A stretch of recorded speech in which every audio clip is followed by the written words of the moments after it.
Welcome to the cockpit. My name's Ryan, and I'll be your pilot tonight. Boys and girls, I am so excited to talk to you about yesterday's win. Today is a Victory Monday. Feels good. Got a little 6-point stupor here tonight. Hazy IPA, enjoying it. Nice little smooth. I think it's a 9.9% actually. Nope, 6.4. I was wrong. Boys and girls, if you're just hopping in here, make sure you hit that like button.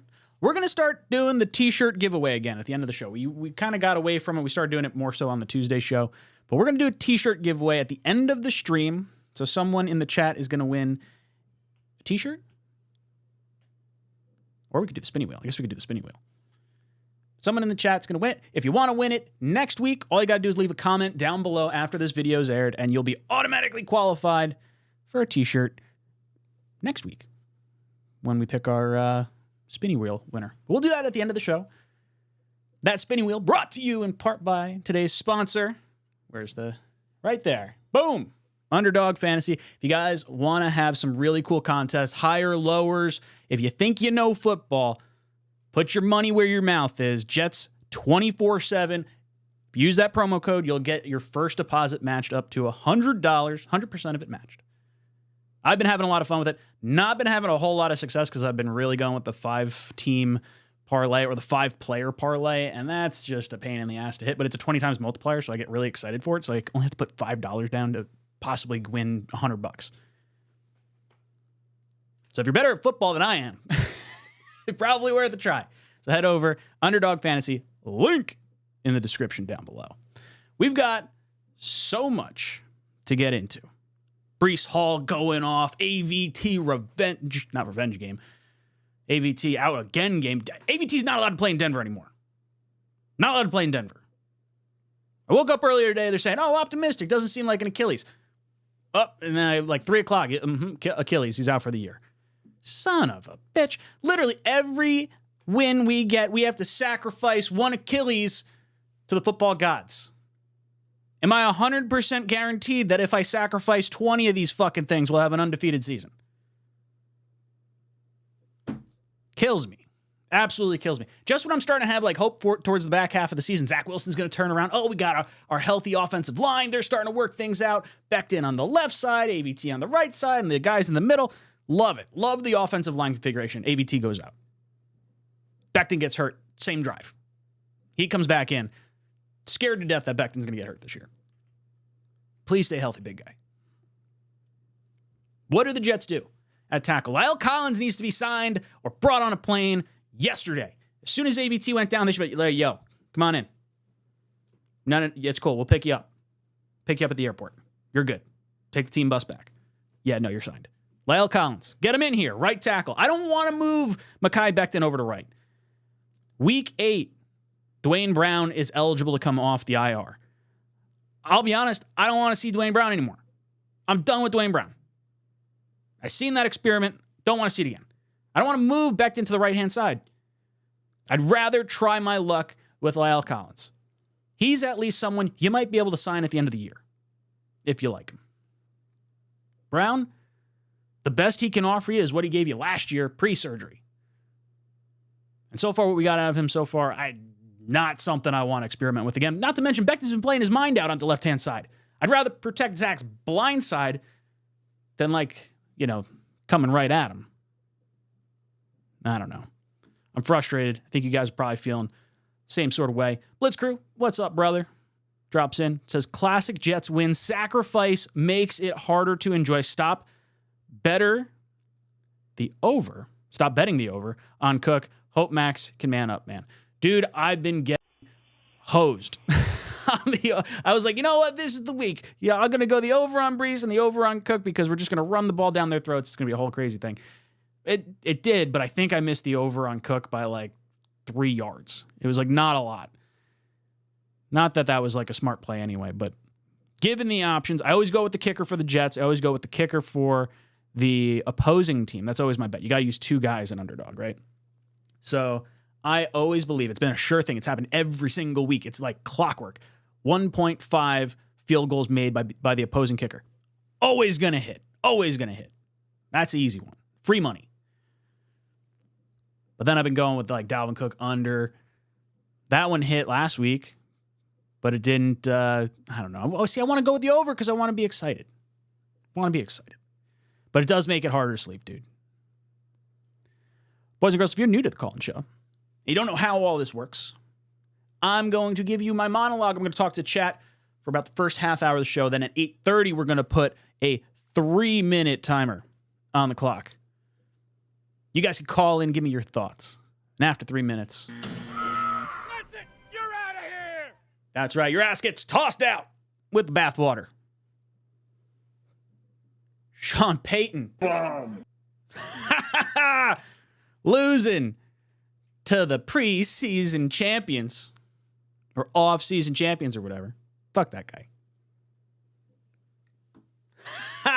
Hackett revenge game. Breece Hall going off. Loving it. Defense, Quincy Williams, stud. Might be the best linebacker in the game right now. He's playing out of his mind. Him and Fred Warner. Unreal what he's doing right now. Defensive line still stout. Huff, dude needs a contract extension. Someone sign Bryce Huff. Joe Douglas, at the off chance you're listening to this, first hit the like button. Then second, sign Bryce Huff. That's what I want. Carl Lawson, keep him inactive. I'd rather see McDonald get the reps. Jermaine Johnson's been playing great. JFM's been playing great. Huff's been playing out of his mind. Ship off Carl Lawson. I love me some Carl Lawson. I like him. Like the guy. Was excited for him. We just got a stacked D-line. If you can get anything for him, you're not resigning him at the end of the season. Move on from Carl Lawson. McCole Hardman. What the hell's up with McCole Hardman? Why are we not seeing him? I said it before. Did he piss in someone's Cheerios? Dude's fast. I like how they use Gibson. And if Gibson's going to fulfill the Hardman role, that makes me feel all right. He's got to hold on to the ball, though. His punt returns, 2 times he fumbled. Got one of them back. We saw that in preseason. We saw that in training camp. He dropped a bunch in a row at one point. Just hold on to the ball. I like you. I like a lot of our young players. Max Mitchell, can he step up at right tackle? I believe that's where we're going to go this week. Although I really hope the Jets do bring in competition. Carter Warren, what does he look like? Have we even seen him play? I think he played in the Browns game. That was it. So the Hall of Fame game. Crazy stuff.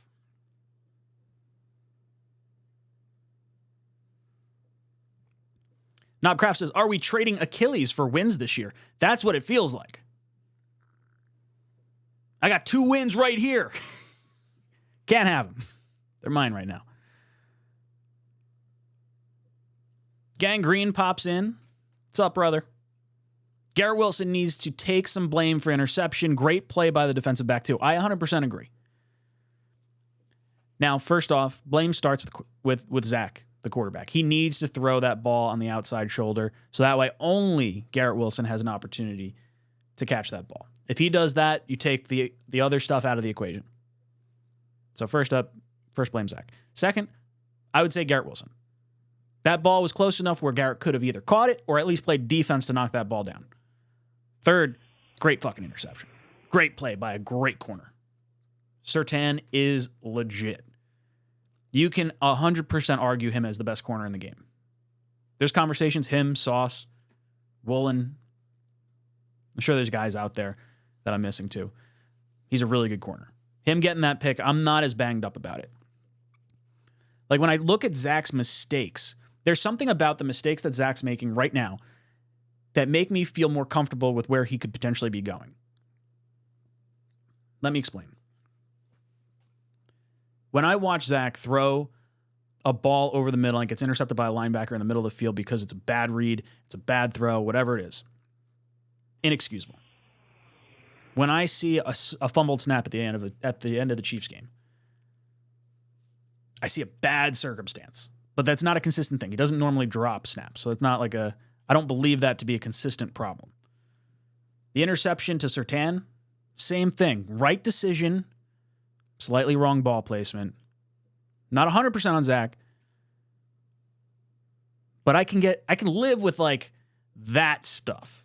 If that's the kind of bad we're going to get from Zach, I'm okay with that. I don't want to see the abysmal Zach. But yes, I do think Garrett's got to take a little bit of blame. A little bit. Douglas, what's up, dude? Pick a practice squad player and toss them into the East or Hudson River as a ritual sacrifice to appease the NFL gods and protect the 53-man roster. Yes, we need to bring up practice squad players, make them starters, just chop off an Achilles, from end to end, and just offer it up, because that is the only way we're getting wins this year, it seems like. The bright side, I guess, would be AVT really wasn't playing that great at right tackle this game. And Breece had his long runs and a lot of his yardage after AVT went out. So it doesn't really make me feel any better, because I feel like AVT is our best offensive lineman. But now everything comes into question with the whole Mekhi Becton's always injured. AVT is now always injured. I don't view AVT's as bad as Becton's, because Becton's was the same knee, where AVT was triceps and now Achilles. So there's not really any correlation. But still, you got to be concerned. Jets just got to start sacrificing Achilles. That's what it is. Kevin says, need Izzy to play. Harlan says, need to play Carter and Izzy. Yeah, I'm kind of done with the Dalvin Cook experiment. I was on board with signing Dalvin Cook. No issues whatsoever. Rodgers goes down. Thought a Super Bowl kind of goes by the wayside. The other thought was Cook was supposed to be an insurance policy for Breece. And I just don't really view him as that right now. Like, if Breece were to go down, do you want to give the majority of reps to Cook? Or are you kind of pivoting to maybe a Carter and Izzy combined backfield? Now, I understand the money you gave Cook. You probably cannot do that. But me just thinking about it rationally, if Cook was here as an insurance policy for Breece, and he's not really the guy I want to turn to if something were to happen, well, what the hell's he here for? And that's no, like, shade towards Dalvin Cook at all. Heck, I really like Dalvin Cook a lot. But it is interesting. Real Ministry says, I want to make a point about Garrett Wilson. In preseason, Rodgers noted that Wilson is so quick out of his breaks that he had to lead him more. Is it possible that Wilson is struggling with that too? He's had Garrett for 2 years. I hope it's not taking him that long. Nose kills. Sup, dude? Says, not sure how to put it, but I feel Zach is finally able to play in a way where he can learn on the job. I get what you're saying. I do, because I've been trying to articulate a similar feeling. And I said it on the round table just like an hour ago. It felt like the Chiefs the game against the Chiefs last week felt more like a win from a team performance standpoint, but it was a loss. But you played up to the level of competition, or made the Chiefs play down to a different level that they have never seen under Patrick Mahomes. And then this week, you go 0 for 5 in the red zone. You lose AVT. Zach doesn't have the same type of performance that he had the week prior, but you get the win. And Breece looks good. Like, that's great. Ultimately, you want to get the win. But I feel slightly more disappointed in, like, this week's game than last week's game for some weird reason. And it's not like it was a bad game. 234 yards on the ground is insane. Absolutely nuts. I like the Hacker Revenge game, everything like that. By and large, Jets did what they needed to do. But I get this feeling from Zach as I'm watching him. I don't cringe quite as much. The beginning part of that game felt more self-inflicted wound-wise than it did Zach Wilson is bad. Like, I blame the offensive play calling a little bit early in that game. Then there was like a holding call on Baldwin. There was that weird phantom false start on Mekhi Becton, which if you slow it down to 60 frames a second, he literally moves at the same time as the ball. So even in the event that the ref is cross-eyed, that ball's moving at the same time Mekhi Becton is. I don't get it. But yeah, I agree. I think Zach can finally learn on the job. I just want to see him have confidence in his offensive line. And if we have a new tackle in there, I don't know if he will. The nice thing is he did play behind Mitchell a lot in preseason. So maybe we see that, a little bit more and he's more comfortable. I don't know. King Jet comes in and says, dude, what is up with Tiki during the broadcast? Why do they have Jet haters call out games? F Tiki, go Jets.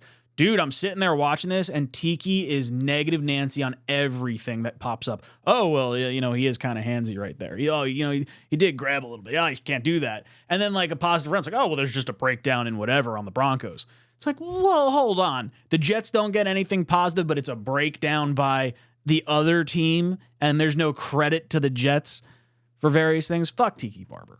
Screw that guy. Pardon my French. Guy's a bomb. Ha! Cuddy! What record do you predict if we see this Zach Jet? So record right now, we're 2-3. If we could go into the bye week 3-3, holy hell. But let's assume for all things that we lose next week and we're going in 2-4. The back half of the schedule, and let's do it based on like things I could see. Like let's say we probably split with the Pats, we probably split with the Bills, and let's say we split with the Dolphins because we got their 2 games. We haven't seen what we look like against them, but we beat the Bills already. I'm sure we could beat them again, but for the sake of argument, let's play devil's advocate here. That would give us 3 more losses. No, that's wrong. 2 more losses because we would beat the Patriots. 2 more losses. So that would put us at 5 losses. Then you're saying the rest of the games, you got Commanders, you got Raiders, Chargers, Browns. Is it Houston, Falcons? I could see. I think the Jets will probably finish 10-7.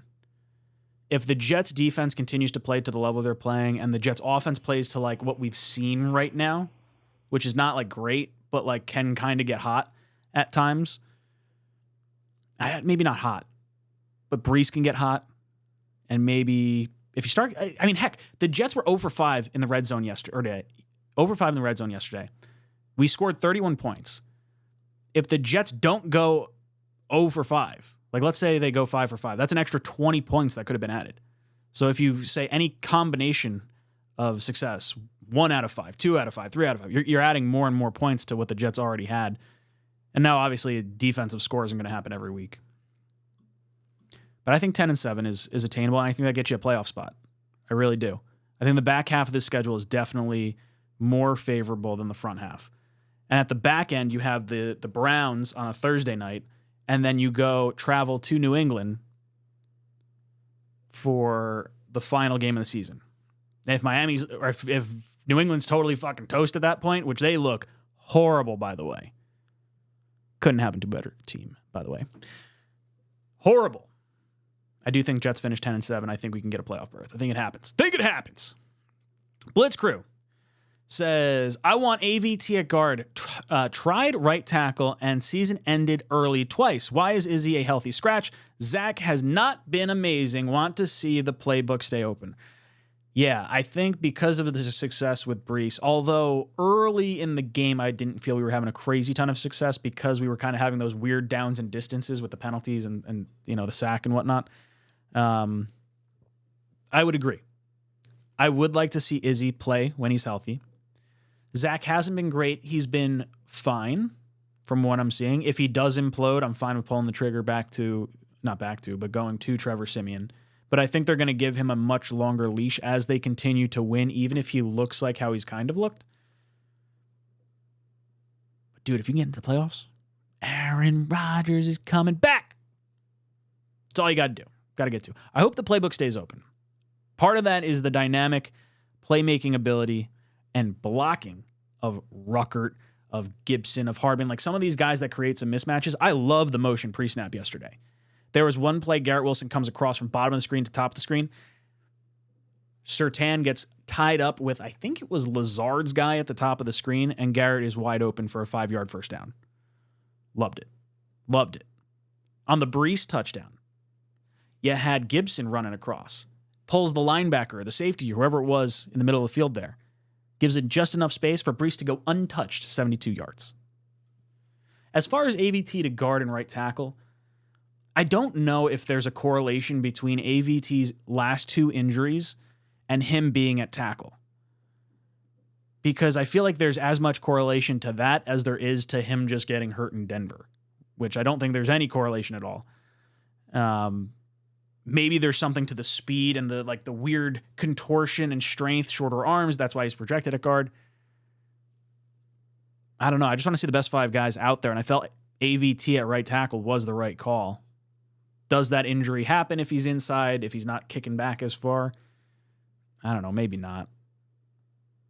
Sucks. Really sucks. Awesome LA, how do you call in? I'll put a number pinned in the live chat at 8:30. I'll let you guys call in. Till then, we do the monologue. 8:30. So we got 7 minutes. And then you guys can give me your thoughts.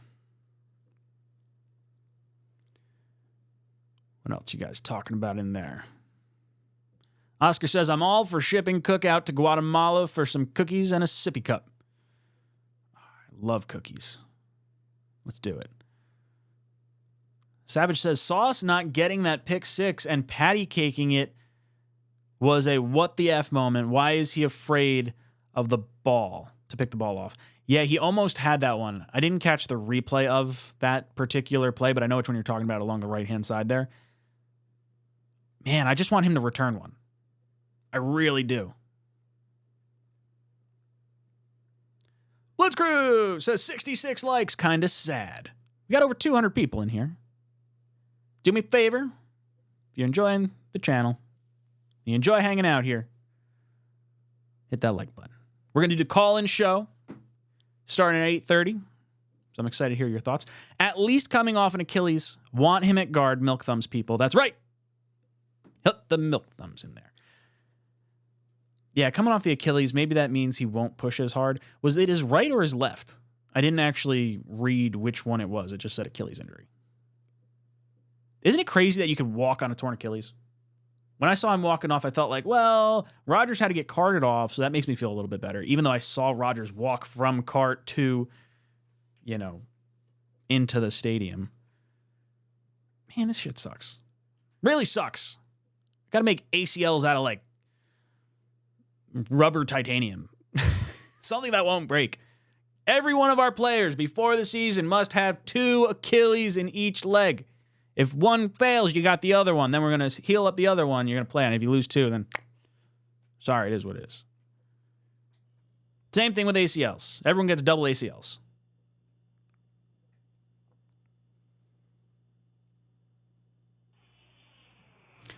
Alternative factor, finish 10-7. That's the Aaron predicted win. No way. If Aaron was quarterback, no way, dude. If Aaron was quarterback, Jets would have probably 12 wins this season. We would have beat the Pats. You probably beat the Chiefs. I mean, heck, we almost beat the Chiefs with Zach. I think if the Jets had Aaron, the Jets would be a really lethal team. I really do. I think 10 wins is totally attainable. Jets are 3 losses the rest of the way out.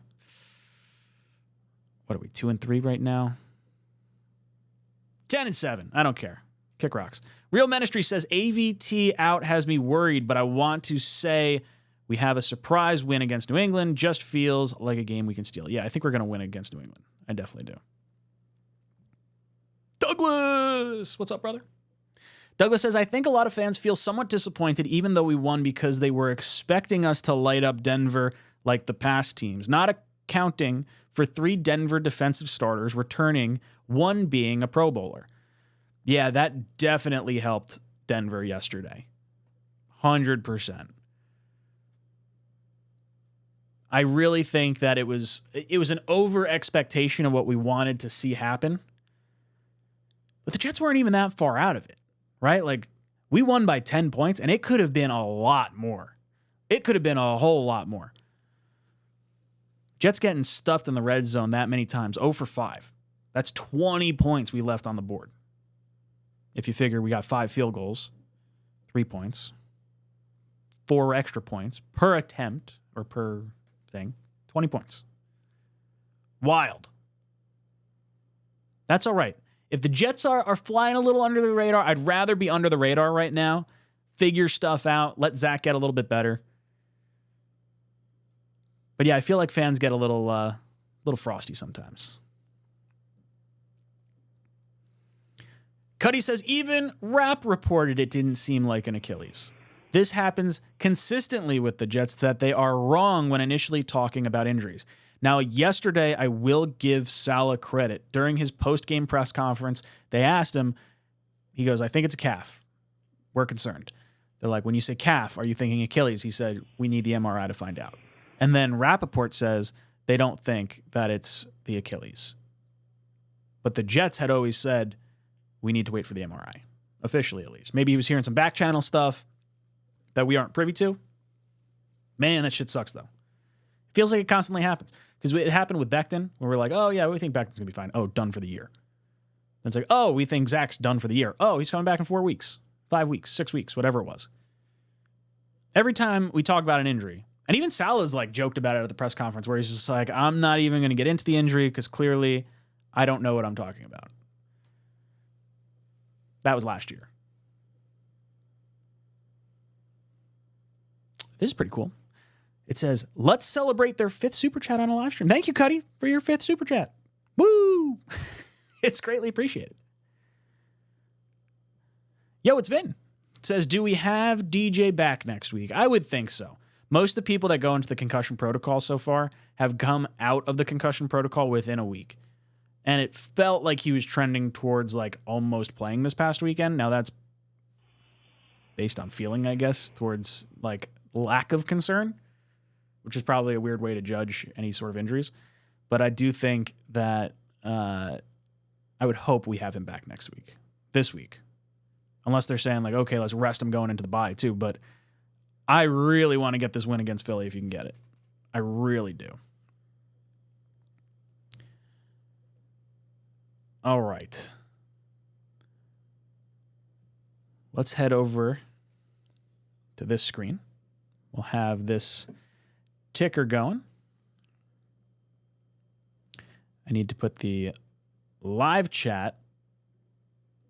I need to put the link in the live chat. Give me one moment.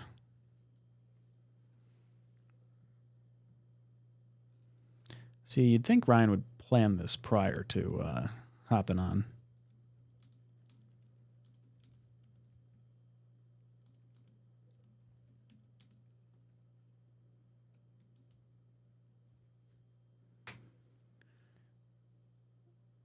All right.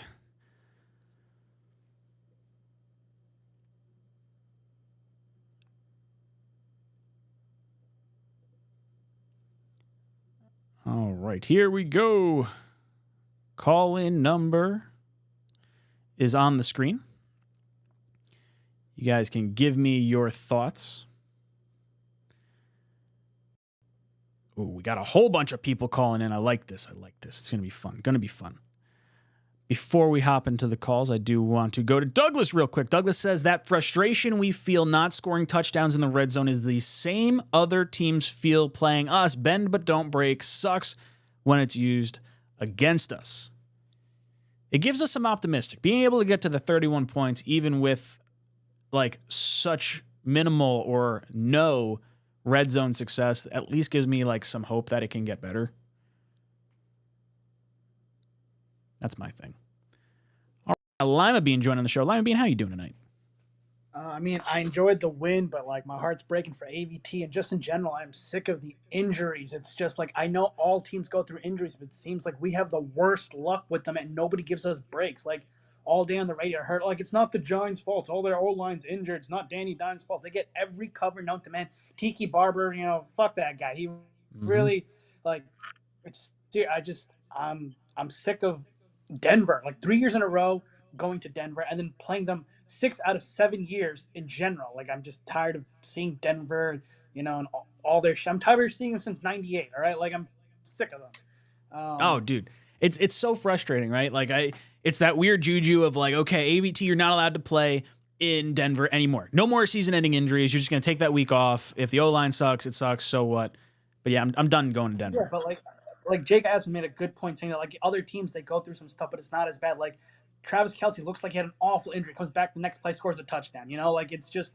But for us, like for years, it's been a lot of malpractice from the front office that like bad things happen to us. But when God forbid things go right for us, we do the right things. We draft well. We sign good free agents here and there. Some things are positive. It's like nope, we can't have that happen. So we got to use injuries to get out of it. Like that's why my biggest fear with Rodgers coming here is like, man, like everything's going too well. Like when's the other shoe gonna drop? Like and it always does. I don't know. I hope they figure it out. It's going to be a tough grind and a tough schedule just in general, just because of everything. They need to keep the playbook open because, like, again, we got stuck in 3rd and long constantly, and Zach had to throw it. I'll give him credit. He looked better. Not perfect. Had a lot of mistakes, too, but, looked more poised than I've seen him in a while. But the strike to Conklin was nice. Yeah, like we need more right in stride, too, but we need more play action. Like, was worse in the red zone is when, all right, you got stuffed on first down, which first of all, they should have had a play action because their defense was really like keen on the run at that point. Second, on second down, running with Dalvin Cook, that's like a loss of down, like for no reason. Like he gets like yard, like seriously, this is not a participation thing. And you said like, oh, we're paying too much money, so we can't accept it. Like why not? Like it's the sunken cost fallacy. Like you already paid him, the money's gone. Either you bench him and to be better, or you play him to get worse. Like, but you can't get that money back. So, and also we got to stop trading like Bryce Huff constantly. I've seen the comments. Oh, we could trade him for this. Like, no, we re-signed him. Carl Lawson getting off the books. We're gonna use that money to just sign Huff. Like, let's keep our good player. I'm tired of seeing good players leave us for like shit. We used to pay a lot of bad players. Let's play some good ones. And also, I want to make a point about like. I don't know if you noticed, Sean Payton, Bill Belichick, just in general, everyone's on Saleh's case, and I'm not saying he's a great coach. I don't know yet, but every supposedly good coach looks great with a quarterback, but when you take that away, look how they look. Like the guy from the Bengals looked like crap his first 2 years, gets Joe Burrow, changes the tune. It's the same shit, different day. So as Bruce Arians said it best, if you don't have a quarterback, you don't have a coach. Ooh, I like it. Good way to end it, Lima Bean. You've been ejected from the cockpit. Some good thoughts there. We see a lot of really good coaches not perform well without a quarterback. Belichick. Sean Payton. I love it. I love it. Jets will find their quarterback. Hopefully Zach's it, right? Boys and girls, we're going to go to Jake. Jake, how you doing tonight, brother? Reeling from this injury, but I guess this is life as a fan, right? Dude, it's brutal. It just feels like we can't have nice things. Like, why do we lose our best players? Because we're the Jets? Yep. That's like the only answer I could ever come to. How are you feeling about the lookout for the rest of the season, or how are you feeling coming off this game outside of the AVT stuff? I think it's time we need to have a conversation about Saleh. Because I can tell you yesterday was not a good day at coaching-wise, in my opinion. It was not. His game management has not gotten better at all. I mean, are you talking about like the right before half there? That was appalling. Like, there's just no reason to be in that position whatsoever. Do you put that more on Saleh than Zach? Like, yes. Maybe it's like, hey, they've got to tell Zach, like, don't throw it inbounds. That is a situation where I actually would say Saleh deserves the blame. There's no reason you can use the timeout at that point. Use it when you get closer to field goal range. I don't understand what led him to drive to that. As much as Zach can take the blame, or say Ryan Leaf Jr. can take the blame for a lot of things, that was something that really bothered me. And to be frank with you, everything I was fearing after the end of the Chiefs game about starting slow in this half in the game, it happened again. Sorry, if that happens against Philadelphia, it's going to be 21-0 by the end of the first quarter. And I'm not even kidding with you. Like, it's going to be that kind of game. And the problem is that as much as Nathaniel Hackett coached a good game, let's not remember last year, week 1 with Seattle, how he couldn't game manage that either. And a lot of people questioned him as a head coach. So Robert Saleh is going to bring other people into his fold, like bringing in Hackett this year, and he can't help you with that. How do we know he's going to do a good job with this going forward? I'm starting to have real concerns. I am with Saleh. You're saying, yes. I think it's fair to have concerns. I definitely, I I don't know. I'm not really there yet on Salah. There were points, I would say, prior to the Chiefs game, I was more concerned about him because of him losing the locker room. I don't think he's at that point yet. Players like playing for him. I just don't. I want to see. I like when he gets mad, right? Like I like seeing his emotion on the sideline during the Kansas City Chiefs game. This game, I don't know. I think I put more blame on Zach because he's got to know to throw that ball out the back of the end zone. Maybe you put it on Hackett for not drilling it into his head. I don't know how much Salah would have had to do with that particular one. You're talking about the timeout a little bit earlier, I think, right? Like when Zach went on that run. The end of the second quarter where they were going for the field goal and they couldn't take the time off. I mean, like how do you put yourself in an embarrassing situation when you cannot even simply get yourself in a position to kick a field goal when you have one timeout? It doesn't make any sense to me. And I just, for next week, I'm concerned. I am concerned. I'm always concerned about Ryan Leaf Jr., but the fact is that now we have a head coach who just cannot do the simple things anymore. And I think people have to, we won, still complain, dude, like we have to stop thinking that way. Okay. I understand we won and people in these chat rooms are very happy we win and I'm happy we won, but it's like after the Aaron Rodgers injury happened and no one didn't want to realize that Zach Wilson was the reality. And then we stunk the next 2 weeks.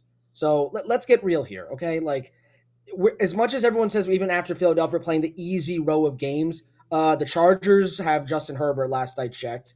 The Giants still have Brian Daboll as their coach. They're not a completely cooked team. The Giants have averaged like 5 fucking points a game. Yeah, no, I understand it. I'm not. Get out of here! You're out of here! Don't get me mad. The fucking Giants. The Giants.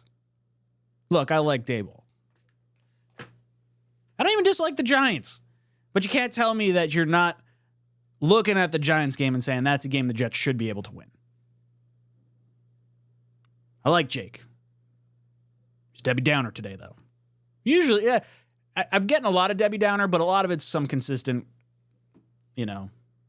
gripes that make sense. I understand the questioning of Salah at this point. I'm not there on it yet, but I get it.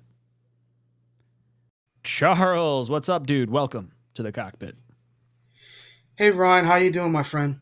I'm hanging in there. I'm reeling a bit from this AVT news, but I'm happy we got the win. Yeah, I was shocked as shit.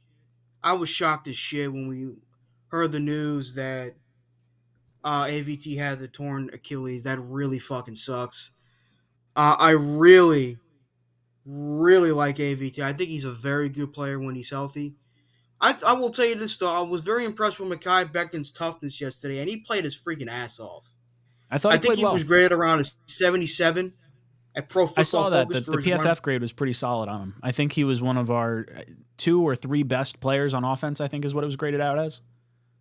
Breece Hall is amazing. I mean, this dude is basically in some ways like our Eric Dickerson. Just, you give him the rock and he'll glide. 20 carries a game, 20 touches. You got to get him at least 20 touches a game. Get him in space. Exactly. Whether it's a reception, whether it's a run, I don't care. And the thing is, I've been I understand Zach wasn't perfect yesterday, but I've been impressed with his overall performance these last couple of weeks. He's been more consistent in terms of his decision-making and competence. Yes, I know some people say competence. Dude, we could have gotten points at the end of the half. I know that, but I'm saying his decision-making has improved. His throws have gotten better. And he's doing the simple things. Which look at where this team is in position, too. Like, if we can figure out the red zone stuff, and then if you had scored 3 points at the end of half like you should have, if you didn't have that interception and you got 3 points, that's an extra 6 points that you would have had. Not to mention the 0 for 5 in the red zone. If those turn into touchdowns, that's 26 points between the red zone and the 2 non-field goal attempts right there. So I don't know. Jets are... the gold zone, as Nathaniel The gold zone, that's right. Yeah, I should call it the gold zone, not the red zone. But you know what, though? I mean, that Breece Hall 72-yard touchdown run was reminding me of watching Eric Dickerson highlights. Just run right downfield and nobody touched him. The way Dude, he he's so runs, fast. like he's deceptively fast for how big he is. He's Tiki Barber said he's not a 4'4" guy. Mr. Barber, sir, he's 4'3'9". Sucks. I hate Tiki. I'm like Tiki just Tiki's rubs me the wrong ass. way. He's such a hater. Such a hater. He's a horse's ass, dude. Dude, he's just Like, he's still salty because he retired before the Super Bowl wins. That's what it is. No, the first Super Bowl win. Yeah. He retired the year in, what is it, before that, 07? and Eli Manning called him out on that shit, which I thought was fucking hilarious. Anyway, I hope you're doing well. Good win, my friend. Thank you. You have been ejected from the cockpit. Thank you so much, Charles. Blitzcrew says that game management stuff with Saleh will improve with Aaron Rodgers as well. Zach isn't the only guy that will improve with Aaron Rodgers on the sidelines. I agree. I think Aaron Rodgers does have that presence about him across the entire team. Like, it feels like there's just a magic touch, right? He stops back. He's there for the Chiefs game. I didn't see him. He wasn't there for the Broncos game, right? Like, I didn't miss that. I didn't see him, at least. For me, I'm thinking Aaron Rodgers gets back. There's some clock management things that he can, smooth over. I don't know. I do think I like Robert Saleh. I'm a big fan of Robert Saleh. I understand why people are questioning him, but I like Saleh more than the last bunch of coaches that we've had for a long time. When players actually want to play for a coach, it means a lot. As long as he doesn't lose the locker room, I'm feeling pretty decent. Justin comes in and says we should not be down that AVT is down. We survived last year. We can do it again. I mean, last year we did not survive. We fucking spiraled, dude. I love you, but there's no way. Dude, after AVT and Breece went down, what did we win? 1 game? 2 games? We won the Bills game, and was that it? I mean, we had opportunities to win other games. Quarterback play be damned. Now, I do think just having Breece at least will give us a chance. And I don't think we should be totally down on AVT because I don't think AVT was playing lights out so far at the beginning part of this season. It just sucks because I do consider him our best offensive lineman. And you're not going to fill in anyone better at that spot. La'el Collins needs to have a ticket to the Jets facility right now. That's what I want to see. AVT is a big loss, though. AVT is a big loss. That versatility. What are you going to do tackle? Mitchell looked like a turnstile at times earlier this season. Didn't play bad at the end of this game. Breece did have his long run behind him. Or it was to the right-hand side. I'm pretty sure it was Tomlinson that was pulling. Gibson had that nice little jet motion. But I don't know. I can't say that we survived last year. That's like the bare minimum. Jets had a pulse last year. That's what it felt like. All right, we're going to Mo. Mo, how you doing tonight, brother? Hey, what's up, brother? How we doing? I'm hanging in. Well, there. what a bad question, right? Yeah, I know. dude. How you feeling? I know well, I'm feeling better a little bit, but I've been a fan for New York Jets since 2009. I'm from Venezuela, actually, so you got international fan right here, baby. There you go. I like it. Very cool. Right. Okay, so a couple of things I want to go through, man. I'm still learning. Hold on, the game. real quick. I don't Turn have the this volume kind of down. Yes.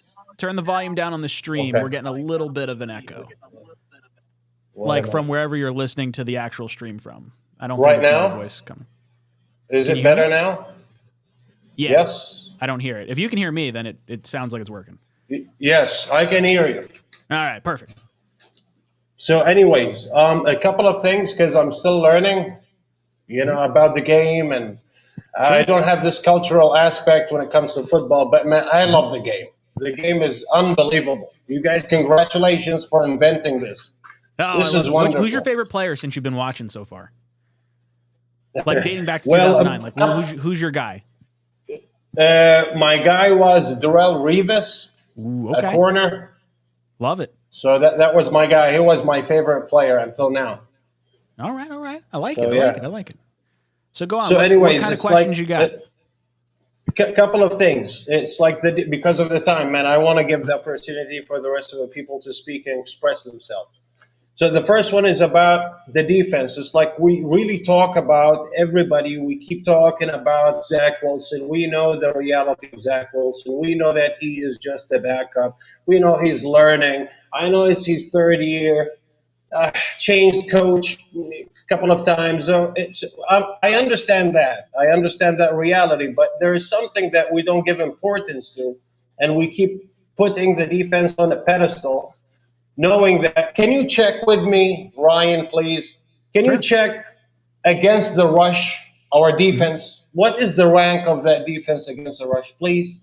Can you tell us? It can't be very good. I mean, McLaughlin and Pollard. Please. No, like, it's like the ranking. Are we 31st? it's got to be I not don't great. know. Let me see if I could find any stats on it real quick. Please, so that everybody can listen to this and calm down a little bit, give more importance to shit like this. You know, it's like we keep allowing the run and we don't just pay attention to it. Say, oh, Zach Wilson. So right now, according to team rankings, the Jets are 28th against the run. That was 146 yards per game given up. The only teams worse than the Jets are the Giants, the Bengals, Denver, and Green Bay. You see what I'm talking about? We're gonna have to be better there. We're gonna have to stop the run, man. We're gonna have to stop the run. Otherwise, we're not gonna win a lot of football games. Knowing that our reality is with Zach Wilson, we have to perfectionize the other aspects too. 100%. Mo, I completely love agree. what they did with the defense because they were a little bit more predictable. They always rush with 4-man rush. You know, now it's different. They blitz a little bit with a linebacker too, so it's getting better because you know in this league you can't be predictable. You can't do that. I completely agree. The gold zone or the red zone, whatever it is. Can't go 0-5. Where is the play action? Why don't just call the play action, dude? You know. Mo, I love it. You've been ejected from the cockpit. You're out of here! Sorry, just a time thing. Got a lot of callers tonight. I agree. Got to win in the gold zone. Sneakers to boots. What's up, dude? How you doing tonight? What's going on, Ryan? How you been? I'm hanging in there. Talk to me. How you feeling? I just want to say that Jake would be the Jet fan that would complain that we'd win 38-35 and we didn't score enough points, even with Aaron Rodgers. Dude. So Jake is a Debbie Downer. I love him because he's a realist at times. But dude, I just give me a little optimism at times. yeah, exactly. We never get much optimism, so we got to take it when we can get it. But 100%. How'd you feel about yesterday's win? I mean, I'm happy. I mean, there's obviously a lot of gripes that we can go through. First being the defense, starting off again slow. It's been a mantra of Saleh starting a game every single week, dating back to when he's came to this team. So I don't know what it is, but he's got to change it. We cannot keep getting down in a hole, especially against good teams. Like can't go down 17-0 against Kansas City. We got Philly coming up, and they have the high-powered offense to put 21 on the board in the first quarter. So, I'm afraid of Philly. Philly is the one team at the beginning of the season that I said I don't feel comfortable going against them. I think we match up really poorly against Swift and against Hurts. I think they can really cause some damage to this defense. Yeah, and I mean, it's great that they're coming on in the second half, but we just can't dig ourselves that hole. Couple quick points on the defense. I love the pressure that we're getting up front. I know Quinnen hasn't been the sack leader that we wanted, but he's getting a lot of double teams, freeing up other spaces with Huff getting one-on-ones and Jermaine getting one-on-ones. So he is having his impact. And then Quincy is just having a dog of a year, an all-pro year. One tiny gripe with it, though. On the sack fumble, loved it. Erupted. But can he please not do his sack celebration while the ball is still rolling to the sideline? And like, oh, dude, that killed me. Like, what are you doing? Play's not over. Yeah. So I love the passion. I love the energy. But that would just drive me a little bit nuts. But because knowing our luck, the ball would bounce back towards him, and then he wouldn't be paying attention. Yup. So, I was waiting for it too. I'm like, oh, we're gonna get a weird hop and something bad's gonna happen. I was like, just go out of bounds. as long as it goes out of bounds, I don't care. And then we saw the scoop and score. I was like, all right, cool. I'm a fan of this. Did you want Hall to slide there, or did you want the points? No, I wanted the points. I want as many points as we can get because we should have had 20 more points without being in the red zone.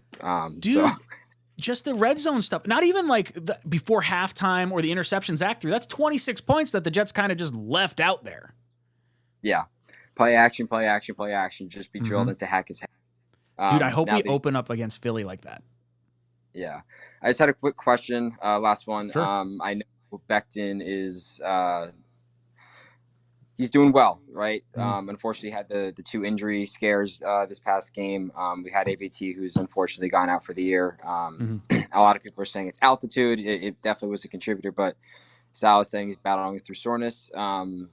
I would love to sign Lyle Collins or get somebody in here because it's not even fair to Becton to have Dwayne Brown come back in, maybe play left tackle and switch Becton back to right. Like that, you can't have a player keep doing that, and especially he hasn't played for more than like a full season in 2 years. So yeah, I agree. I don't want to see Becton moved. I'd like to bring in Lyle Collins, and I'm kind of over Dwayne Brown at this point. I really am.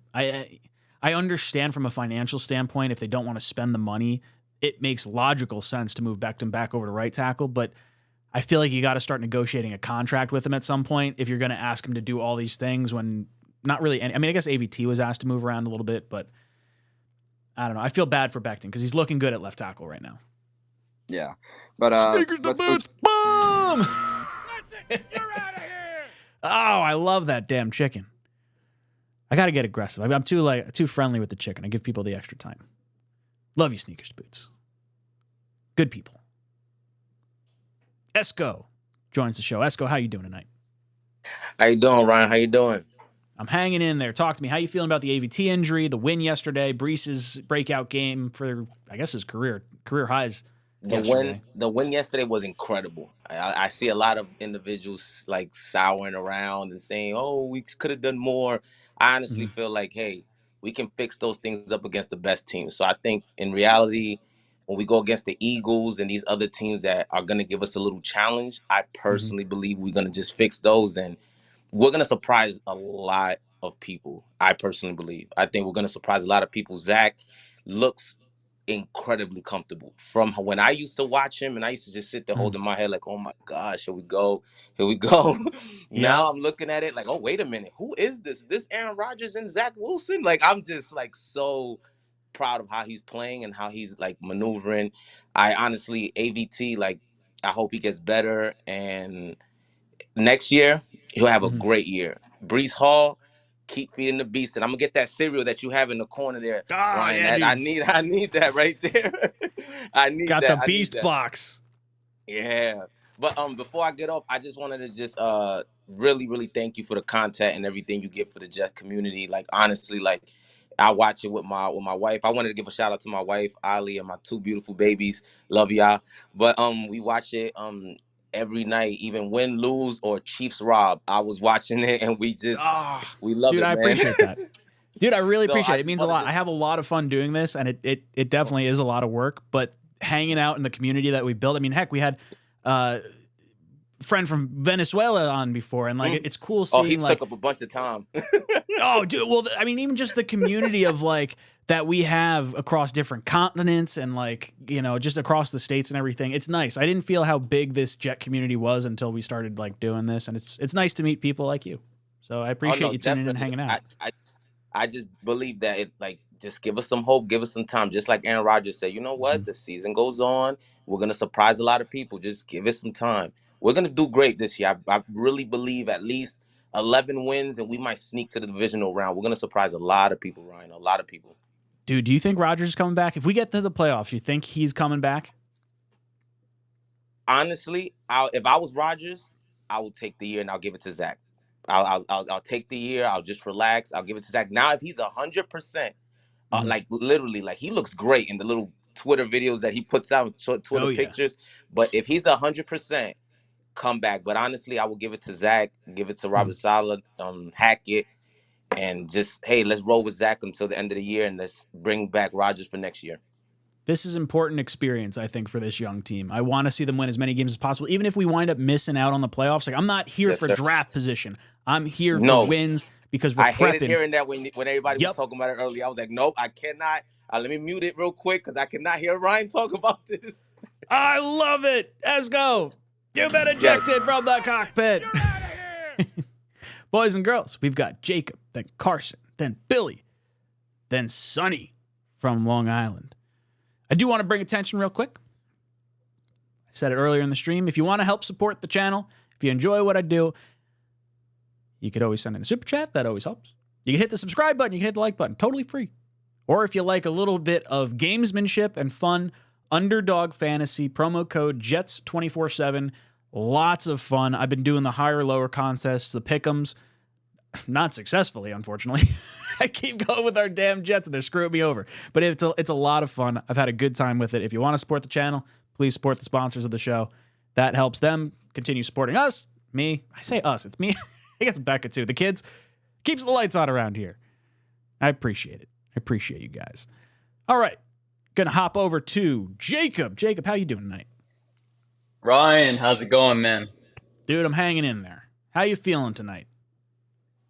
3 words. Breece the Beast. Oh my God.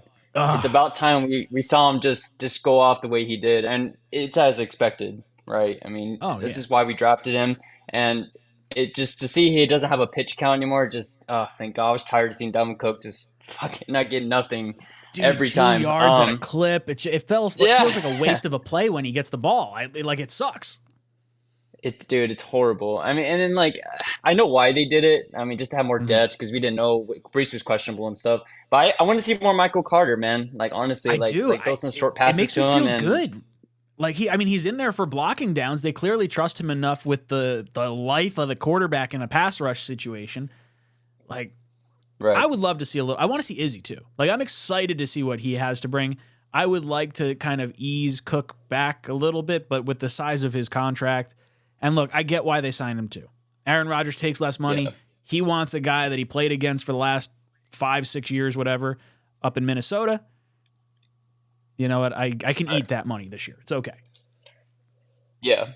And like honestly, like just what a roller coaster it has been so far for this team. I mean, don't get me wrong, like it's not my first rodeo. Like it's always a roller coaster with this team. I mean, AVT going out just what a freaking gut punch, man. It just sucks. Like our O-line's already struggling as it is, and seeing that it just makes me concerned. I mean, I want obviously like the goal is to make the playoffs. God, hopefully with Zach as a quarterback, but it just sucks, man. It sucks seeing him go, and I just kind of want your thoughts, man. Like, where are you at? Like even specifically next year, because everyone's like, oh, if we don't do good, Aaron Rodgers coming back, don't worry. And it's like, yeah, no, I definitely I'm looking forward to it. Maybe even if we make the playoffs, maybe he'll come back to the playoffs. But what I'm getting at, what I want to ask you is like, I'm tired of drafting like first round quarterbacks. I mean, do you think Zach is still behind Rodgers next year? Like, I don't want to see Zach. I'm sorry, I'm kind of done with him. Like, I don't want to see Zach Wilson next year. I'm sorry. Like, I feel like we should just get another guy behind Rodgers. So when he retires, I don't know, maybe have more hope for the new guy. But I want to know your opinion. Like, I want to know what your thoughts are. My gut feeling is since Rodgers is going to be here and Zach, his idol is Rodgers, I feel like Zach is definitely on this team next year. As long as he doesn't lose the locker room. Like, if it goes the way it did last year, then they'll probably cut him. But I do think that he stays on the team through next year. We're going to decline his 5th-year option this offseason. We're going to see how he plays next year in whatever capacity. I do think the Jets wind up drafting a quarterback. I don't think it's going to be in the first round. It kind of depends on how the season finishes out. Like, if we're going to be in that 15 to 23 mix, somewhere in that range in the draft, I wouldn't mind trading down or taking the best offensive lineman. I'm cool with taking a developmental quarterback, one that's maybe a high upside guy that may not be seen necessarily as a threat or a waste of resources that could be used towards Aaron Rodgers. Like, that's the one thing too. Like, Aaron Rodgers came here for us to put all our assets into him to win a Super Bowl. So to some degree, unless you really fall in love with a quarterback, I do think Zach is going to be here next year. I would like to see a competition with a younger guy and then, determine who you want to continue with after that season, which I don't know. It depends what Zach really does the last half of the year here. I'm hoping for him. I'm pulling for him. I really am. Jacob, thanks so much for the call.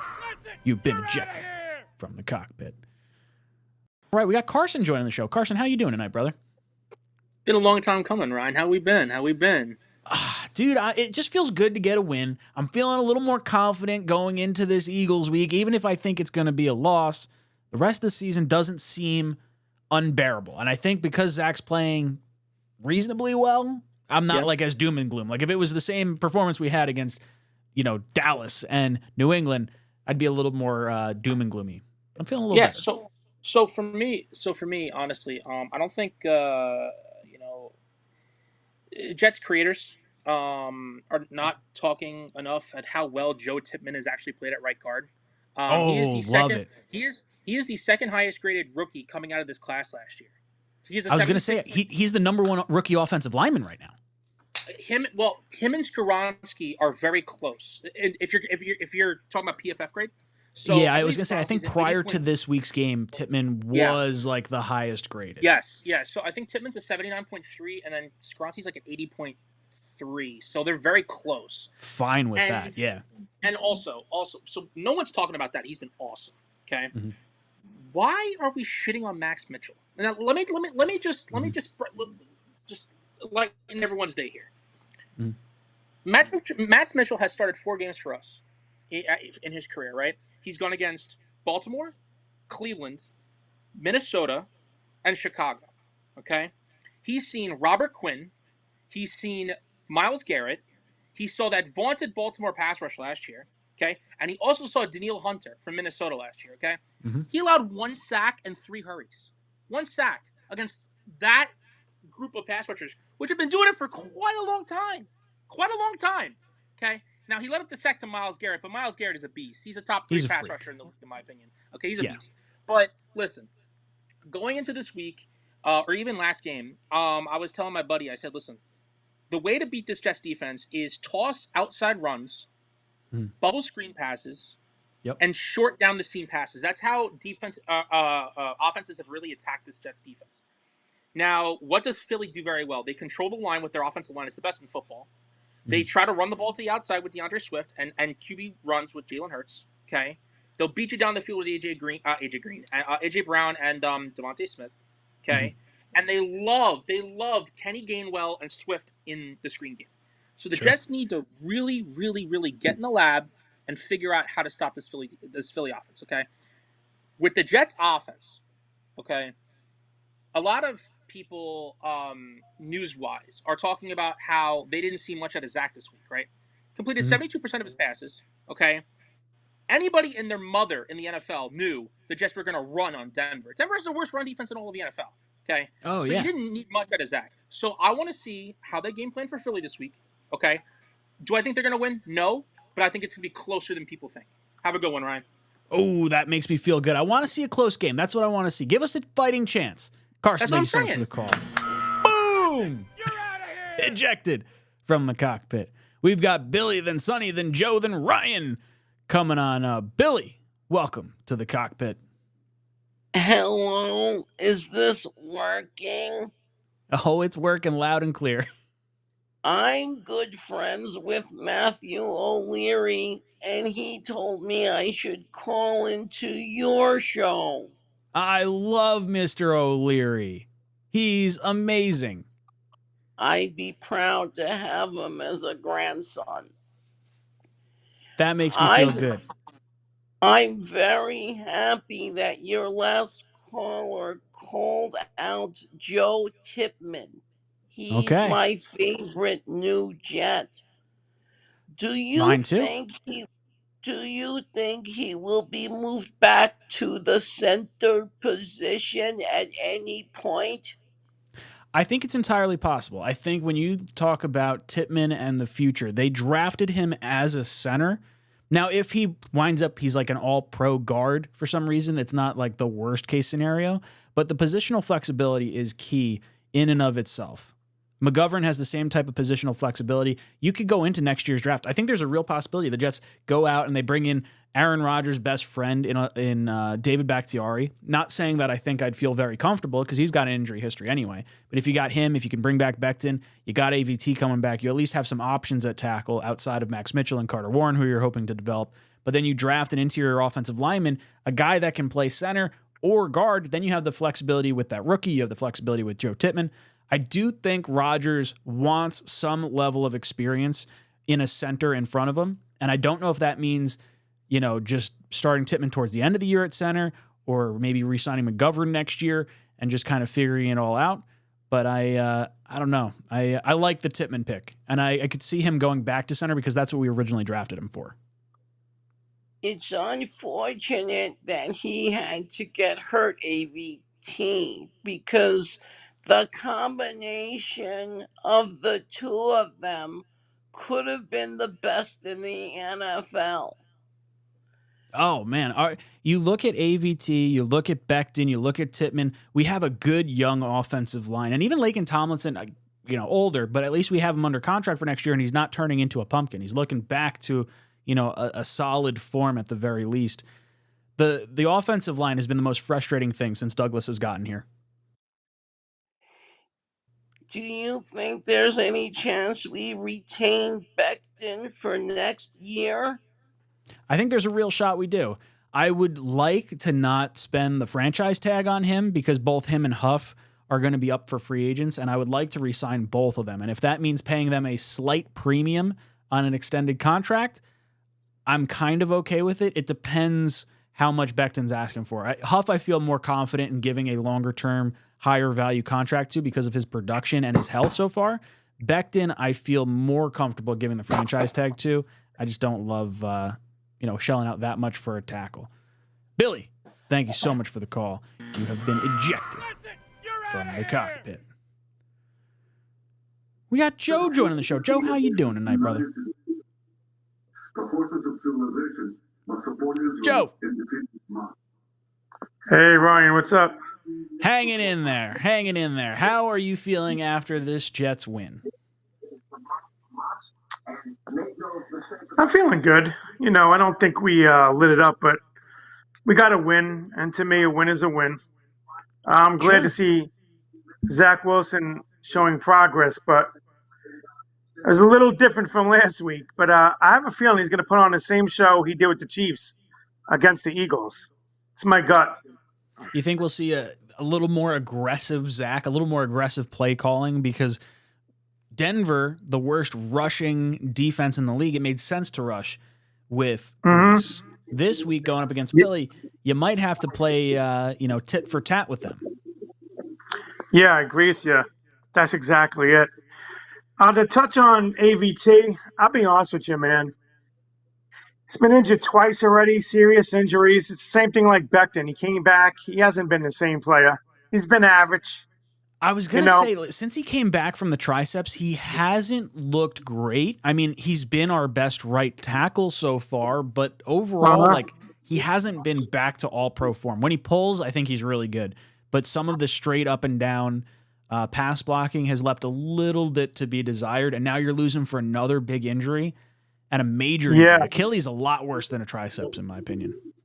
Yeah, I think it's going to be the same for AVT like it was for Becton. He's going to come back, but it's going to be a hard road.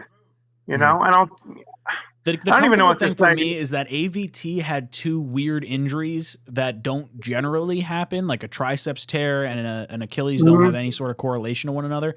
The Becton injury was like a nagging injury in his knee. I think Becton's injury history concerns me more than AVT's right now, but you have to at least put them in a similar bubble. Their Venn diagram overlaps more than it doesn't at this point. I agree with you on that because it's for Becton, it's the same old injury. So that means he might have bad knees. As for AVT, it's one's with the arm, one's with the ACL. So you're right, it's a little different. Also, too, I got to say, I'm liking how Hackett's using the tight ends a little bit. Sure. I'm really liking the tight ends. Now, I would love to see Ruckert out there a little bit more, but Uzama's grading out pretty good, and Conklin is just a ball-catching fiend. That strike from Wilson on third down when we needed it to Conklin, and Conklin's rumbling, bumbling, stumbling down the field, carrying 4 Broncos with him. I'm liking our tight ends right now. I really am. Yeah, man. I tell you, I agree with you on this, though. Bryce Huff, they've got to sign. If that guy ever had real serious playing time, he's a double-digit sack guy, in my opinion. 100%. I'm so excited to see what we get from Huff the rest of the way out, and I hope we retain him. I really do. Joe, thank you so much for the call. You have been ejected from the cockpit. We're going to hop over to Ryan. Ryan, how you doing? You got a strong name, Ryan. How you doing tonight? Long time no talk. Long time no talk. Can you hear me? Oh, yeah, I can hear you loud and clear. Okay. So, a few things. Number one, I want to know how... Ooh, a little bit louder. Sorry. You're a little quiet. All right. Let's do this. Is that better? Perfect. Yeah, now I got you. All right. How sweet would it be if Belichick lost the rest of his games and it came down to the very last game for the Jets to get in the playoffs and we broke that streak and then he got fired from the Patriots for it? Dude, we were talking about that on the AFC East roundtable just before I hopped on here, and it was like, okay, is Belichick going to get fired? I don't think Belichick's getting fired. I think he built up so much equity, he deserves to walk off whenever he wants to walk off at this point. There's not many coaches I would say that for, but I think he has earned that in New England, even though I think he is part of the problem at this point. I'm interested. Like, I would love for the Jets to just go on an absolute tear and get in a position where they're wild card, like I won't even pretend division right now, but I'll say our wild card chances are already locked up. We've secured it going into the final week of the season. We can beat New England, but if we lose, they miss out on the quarterback in the draft. That would make me feel really good. I would kind of like chuckle at that. I wouldn't mind losing to New England in that capacity, but if the Jets could put a little rubber stamp, like let's say we win and get in New England, and we do it in their house, and Belichick is reeling. He wants to get the Shula record for wins. He's like 4 seasons away at this point. If New England's got 4 more seasons like this, it's going to take him even more than that because this team sucks up in New England. Oh, yeah. And let me just, I don't know if anyone said, I just jumped into your show, but sure. This fullback fucking situation, he's got to go, dude. Like, absolutely. Frustrating, right? I saw him flanked out. I saw him, in the traditional fullback position. Bawden sucks. I don't know if it's Bawden or just the fullback back position in general with this offense, but it just sucks. And he's pulling a roster spot that we don't necessarily utilize to the best of the ability. Like, there are other players that we bring in to make bigger. I'm pulling up. I have to pull it up right now because it's absolutely absurd the amount of snaps that he actually gets. So this past week was the most amount of snaps he had. Week 1, 8 snaps. Week 2, 3. Then 5, then 4. This week, 17, and it was the worst graded game per Pro Football Focus of this season. He's horrible, man. I don't understand. Like, I know that Jacksonville, last year or 2 years ago, they were using one of their defensive linemen as a fullback. And it's like, that's a big boy to go after. Why I would rather have that. I would rather have that, honestly, because if you're only going to use Bawden as little as we're using him, why waste the roster spot at that point? Use it on, an extra edge rusher, an extra offensive lineman, an extra cornerback, whatever it is. Like, I understand keeping the fullback if you're going to use him. Use him like the 49ers are using him. Don't use him like how we're using him right now. And he's causing penalties on top of it.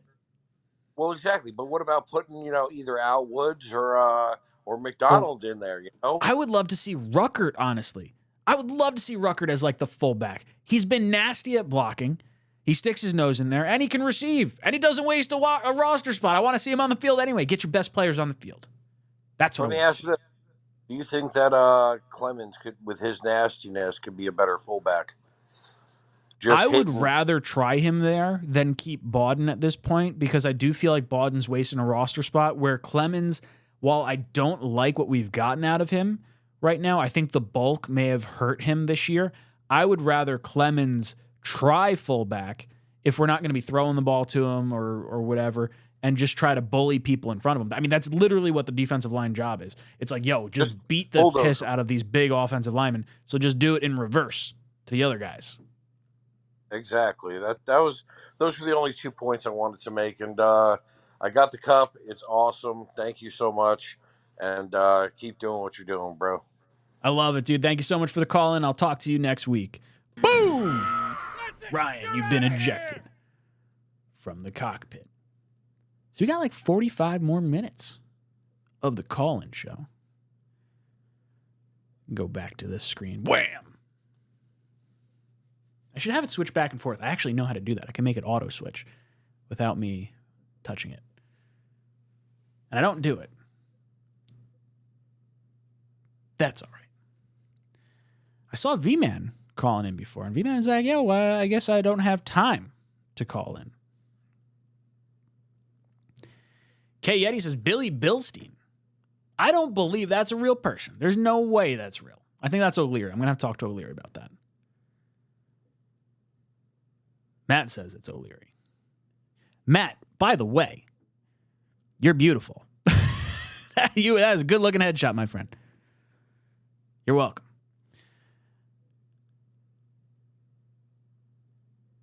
Chris says, my grandfather brought the heat this call.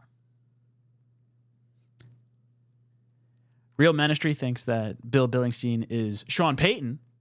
It's funny, I actually call my coworkers at times, and I'll leave them voicemails on their work phones, pretending to be other people, like famous people, not like clearly not calling them. Like, so example. There was an altercation, and there was all this hubbub about it at the company. I called the dude that knew what was going on. And I was like, I hear there's an altercation. I want 2 tickets to WWE. How do I get this? You son of a bitch, why are you... I love it. I love it. Nick Hall thinks it's V-Man. V-Man was actually calling in while I was on the phone with Billy Billingstein. Billy Steen.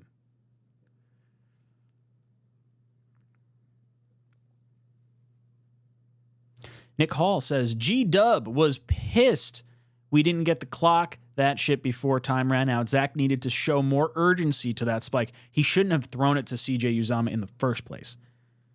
I do think it felt very lackadaisical, like ho-hum, like I'll get up there. But I don't think you throw it in bounds. I think leading up to that play, if you're trying to get rid of it that late, rip it out the back of the end zone. It's okay. The 3 yards, 4 yards he's going to pick up, not worth it. Not worth it. Situational awareness. That's on coaching, but it's mostly on Zach. He's got to know that. And Ryan Rivera says it right here. Zach Wilson still doesn't know game situations in year 3.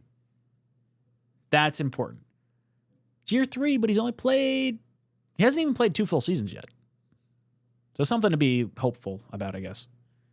Still a young guy. All right, let me pop over here real quick. Take another call. James joins the show. James, how you doing tonight, brother? James, your microphone is muted, according to this screen. James going once. James going twice. Uh-oh, James. Oh, there we go. I got you. Can you hear me? Oh, there he goes again. Has muted himself. James! That's it! You're out of here! James, come on! You're a young dude. Work your phone. You figure it out. I literally put instructions on the call-in thing. If you guys haven't called in, even if you don't want to call in, you can click on the link and it won't actually call you in. It'll take you to a page that explains how to call in, and then you come on the phone. We're going to try it again. We're going to give James another shot. James, how you doing tonight? I'm good. How are you? Ah, there we go. Good stuff. Good stuff. How you feeling? I'm feeling pretty great, actually. I think better, and I think that we have one of the best linebacking cores in the NFL. I agree. I think CJ's been playing out of his mind. Now, he's not CJ from a few years ago, CJ, but CJ, leadership-wise, CJ's still playing solid. Quincy, though, out of his mind. Yeah, he's so elite. And he was kind of only signed because of his brother, but now he's turned into like one of the best linebackers in the NFL. Dude, I love that there was a developmental aspect to it, too. He was thrown to the scrap heap. Joe Douglas was like, let's grab him. Quinnen's brother, there's this much talent in Quinnen's left finger. Quincy's got to have something. And then they bring him in. They coach him up. Robert Saleh, former linebackers coach. They spend money on him before he's really like this level. Like in the past, the Jets are signing Quincy Williams after this year, not prior to this year. This was a great signing by Joe Douglas. Yeah, and I also wanted to say, I think that Dalvin Cook is the most useless running back in the NFL. I think Frank Gore did more for the Jets when he played for us, and I think we should cut Dalvin Cook. Dude, I'm interested to see if they try to do anything with Dalvin Cook, because I feel like there's almost like a reputation thing, or like a credit that's kind of like, oh, hey, we spent this money on him. We kind of got to give him touches. I want to trade him. That's really what it comes down to. If you can get a 7th round pick for him, just move him. I really don't want to see more touches from Dalvin Cook. He's also taking away touches from Michael Carter, who's basically he's much younger, and he's almost just as good as him, if not better. Dude, and his forced missed tackle rate his first year was incredible. He had a down year last year, but I wanted to see more from him this year. I mean, heck, the Jets rely on him in 3rd down and pass situations. Why not feed him the rock a little bit more out in space? At the very least, I want to see the rookie and Izzy come out, get him some reps before next year. Yeah, I also wanted to say that I think Nathaniel Hackett's becoming a much better offensive coordinator, because I don't think he trusted Zach Wilson those first 2 weeks, I think, after Aaron Rodgers got hurt. And then ever since the Chiefs game, now he's you could tell a difference in his performance in the play callings and stuff like that. I agree. I feel like there's a comfort level for sure. This week felt like they deliberately tried to run Breece, which I think was the right call anyway, given the weakness in Denver's defense. But I hope we see a game plan similar to the Chiefs game with this upcoming Eagles game, because I want to see Zach get into a rhythm, and then I would like Breece to feed off that as well. I want to see some play action early. We haven't really seen that, and maybe we're saving it for this type of game.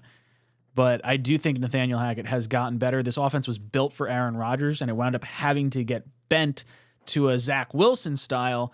And I think it took a few weeks to get to that point. And since the Kansas City game, I do like what we've seen from Nathaniel Hackett. The motion pre-snap has been the biggest part of it. James, thank you so much for the call. You have been ejected from the cockpit. Got Mr. Williams joining the show. Mr. Williams, how you doing tonight, brother? Mr. Williams. Going once. Mr. Williams. Going twice. I see the video. Where's the audio? Mr. Williams, going 3 times. That's it. You're out of here. You can call back in. It's all right. Get it figured out. We're going to Angelo. Angelo, how you doing tonight, brother? I'm doing fine, and you, Ryan? Dude, I'm hanging in there. How are you feeling about our New York Jets after this Denver win? Oh, it was great. But the only issue I have with Zach Wilson is that I think they should let him be in a shotgun more than underneath the center, because it will buy him more time to see the field better than being under the center. Yeah, I would like to see him in the shotgun a little bit more frequently than he is. I think when you have to rely on an offensive line that may not be the strongest, at the very least you have the ability to see from a standing vantage point what the defense is looking like. I want to see a little more hurry up too. Get him up to the line in shotgun quicker too. Yes, and let him, move around the pocket and stuff, because it seemed like it's better for him that way than just being a standstill. Mm-hmm. Yeah, I agree. Now, are you feeling confident going into the Philly game? Are you maybe more cautiously optimistic? How are you feeling about our chances against Philly this week? I'm hoping we can win, but it's all dependent on Zach, how he plays. Mm-hmm. Yeah, I feel like that's the game goes as Zach goes, and if he can play to the way he's played the last 2 weeks and just clean up the red zone, really, you got to score points in the red zone. 0 for 5 is not acceptable in my opinion. It's not, but like I said, if he, we just need him to play average. He don't have to, play like Aaron Rodgers. Just be an average quarterback. Just try to hit your receiver, if they open. Mm-hmm. Yeah, I 100% agree. But now, what do you think our outlook for the rest of the season looks like? Because obviously losing Aaron Rodgers at the beginning part of the season was like a crushing blow. The season does get easier after the bye week. Are you confident in where Zach Wilson is right now? or do you kind of think the Jets need to make a trade for maybe not a quarterback? I feel like quarterback's probably off the table at this point, but do you think there has to be a move made to maybe shore up some deficiencies with the New York Jets moving forward? Yeah, I think that they need another quarterback to just put fear in his heart that he can easily not be the starting quarterback again. You're not shocked or Maybe not not, perhaps. not afraid of Trevor Siemian back there? No, I ain't afraid. To me, I don't know why they just don't give Kaepernick a shot. What Dude, he's been out of the else you league for need? like 7 years. Yeah, 7 but years is a long listen, time. yeah, but listen, I'll take a chance with him than really Zach Wilson. Sorry to say. Dude, Zach has been Because looking rough, and I understand where fans would come from and say, hey, I would rather see Cap and the maybe or the what if that he could potentially bring versus Zach, what we currently see now. But, dude, I cannot agree. 7 years out of the league, I don't think so. Booty cheeks. Angelo, thank you so much for the call. You've been ejected from the cockpit. Couldn't do it. Couldn't do it. Boys and girls, if you'd like to call in, there is a pinned comment in the live chat. Click that link. It'll take you to a page. It'll tell you the rules about calling in. And then I can bring you on the show. You get 3 minutes. Then I eject your ass. Johnny joins the show. Johnny, how you doing tonight? Hey, what's going on, Ryan? Hey, first and foremost, dude, it sucks on AVT. I wish her the best. I mean, 2 years in a row, that's kind of so crushing right there for him. But I think, he will be back. So all prayers out for him. So what do you think our offensive line looks like moving forward? You think it's Mitchell at the right-hand side, or you think there's some squirrely stuff going on with Becton kicking over to right tackle with Brown coming back after the bye? I think we need to leave Becton at left, keep Lincoln over there because he's doing pretty good. I think we have Titman if Titman stays at guard, right? And we roll with Mitchell. I mean, Mitchell's not a bad thing, man. Don't forget about West, too. I mean, West Swisher comes back, he's another formidable person as well. So, to be honest with you, man, I think we're fine. My biggest concern was the left. Sure. You feel confident? Do you feel confident with Becton right now? I do. I mean, that altitude up there, man, puts so much pressure on. And that dude's a big, big man, So that's the other thing that people need to know. And after the game, he was fine. He was walking around and everything. So I don't think we should be concerned on anything of that as well. The other as thing long as he too stays healthy, I'm fine with Becton at left tackle. He's looked just as good as he did his rookie year. And the other thing too is everybody needs to stop looking at Wilson as our number 2 pick and supposed to be the franchise quarterback. He's not. He's a backup quarterback. He needs to be in that happy medium between 20 to 25 passes a game. That's it. Let us run the ball as much as we can. I think, they need to give Izzy a try, to be honest with you, because Cook is looking really slow, man. There was, especially in this game, there was times that I saw that I was like, man, he cannot hit that hole whatsoever. Dude, concrete even though the shoes hole right was, now. Like he's running in mud. Yeah, so, I mean, hey, we went to this whole season anyway thinking that it was going to be our defense that was going to carry us. We were expecting Aaron Rodgers to be Aaron Rodgers, even as of injured Aaron Rodgers of last year, would have been great. I mean, I just want us to go in the playoffs. I think if we make the playoffs, I think this is a success for the season, to be very honest with you. I mean, everything went out the door once A-Rod went out, with Super Bowl intentions and things like that. So Now, what would you? I'm curious. What would you have deemed a successful season with Aaron Rodgers, and what do you deem a successful season without Aaron Rodgers? Because I think it's very similar for me, minus one thing, and I'll get to mine after you tell me yours. I would have to go ahead and say with Aaron Rodgers, it was winning division, right? Having a home playoff game, right? And then that would have been what I would have thought. Without Aaron Rodgers, just making it to the playoffs. That's kind of where where I'm at as well. I wasn't going to say win the division, but I was going to say win a playoff game. And I think that's almost like the same like parallel at that point. So I agree. If the Jets can break the playoff streak, even if it's like a in and out kind of situation this year, given everything the Jets have had to go through with the Aaron Rodgers injury and just maybe even Zach, like honestly, if this season is a season where Zach Wilson just figures it the fuck out and somehow he becomes like the dude in the future after Rodgers, even if we don't make the playoffs, that's a successful season in and of itself. But I agree. I think making the playoffs, giving this team a little bit of a taste of success, I think we'll have them that much hungrier when Rodgers comes back next year. Johnny, thank you so much for the call. You've been ejected from the cockpit. You're out of here. I've got Sonny from Long Island. Sonny, how Forward you doing tonight, brother? Hey, Ryan, how are you, man? I'm hanging in there. I'm a little bummed about the AVT stuff. I'm not as doom and gloom, I think, as I was last year when AVT went down, probably because we lost Breece at the same time, but definitely sucks losing our best offensive lineman. It's so strange. He went down last year versus the Broncos, and now right over Not again. even a turf thing. It's grass. Right. I mean, I'm gonna go out here and say that next year we'll have to fly to Denver again. Dude, it's like every year. And I don't even realize like how it works. So it must have been like, because I thought it's supposed to alternate each year when you have like the same finishing spot. Because last year the Jets played the AFC West, so it made sense that we faced Denver. The year prior to that, and this year, it's because the Jets and Denver finished in the same position within their division. But I'm shocked it didn't switch to like, oh, Jets have the home game this year. Right. It just feels weird going out to Denver every season.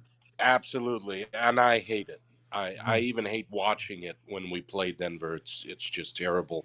I traveling think for so many different reasons. Yeah. To talk about Zach a little bit, look, I'm not a supporter. I simply don't think he's the guy, but he's our guy for now. You know, obviously the Jets went out and got Rodgers. That whole fiasco takes place. I will say this, though, and this is positive. He's not making the same meltdown type of mind-blowing mistakes that he was making last year. He still looks like an average or below average QB, but I see him being decisive with the ball instead of that lingering, methodical thing that he was doing He's last not running year. around as much behind the line of scrimmage. Yeah, and he's not going back 15 yards every time like he was last year. So it's more decisive. Oh, and he's stepping up in the pocket. I mean, you got to love that. Yes, He's getting rid of the ball quick. He's stepping up in the pocket, and he's delivering the ball. So, you know, these are positives.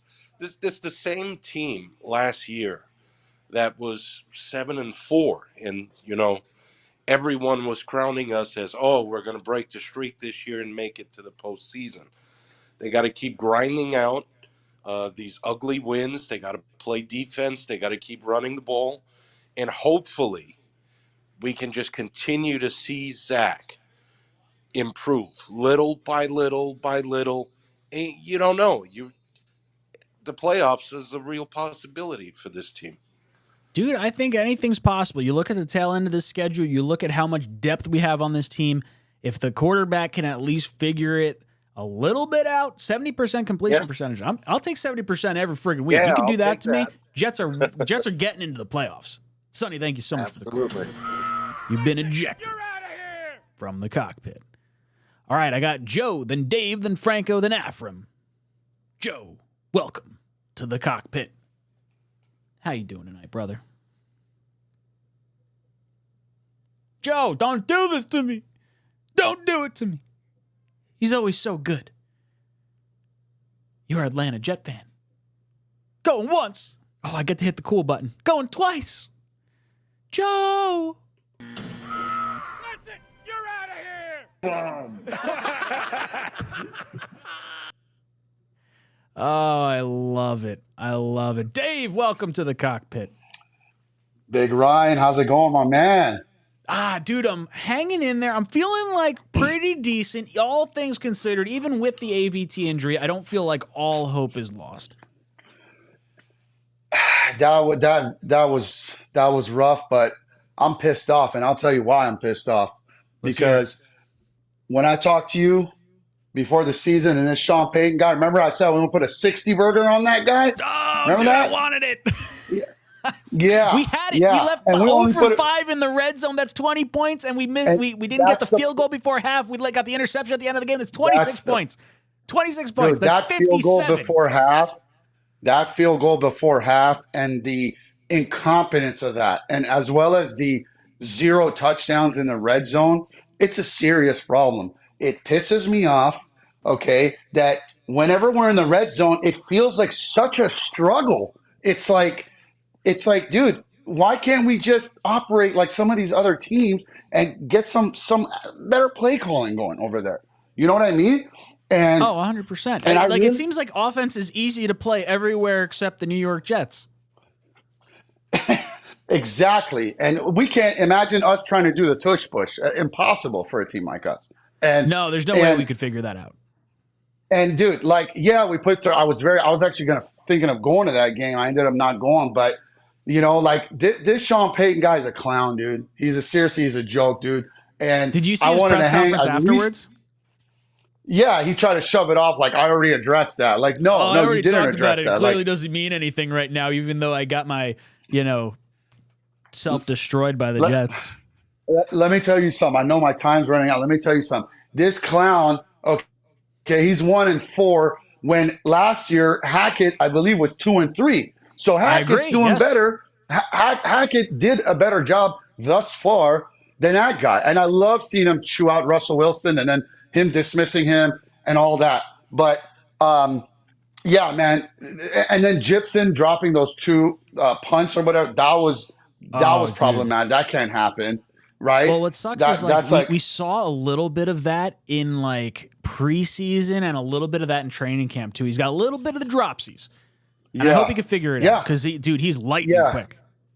Oh, he is, and that obviously that Bills miracle, that was amazing. But last thing I'm gonna kind of say here is, I just want to see more improvements from Zach, and going into the Phillies game, like he's not the hero that we deserve, but he's the hero we need right now. Baby, look at right here, bro. Oh, look at the Nacho This is Libre how we do mask. it. I All love right, it. he's the hero we need. Let's go, baby. J-E-T-S, Jets. Dave, thank you Love so you, much bro. for the call. You've been ejected from the cockpit.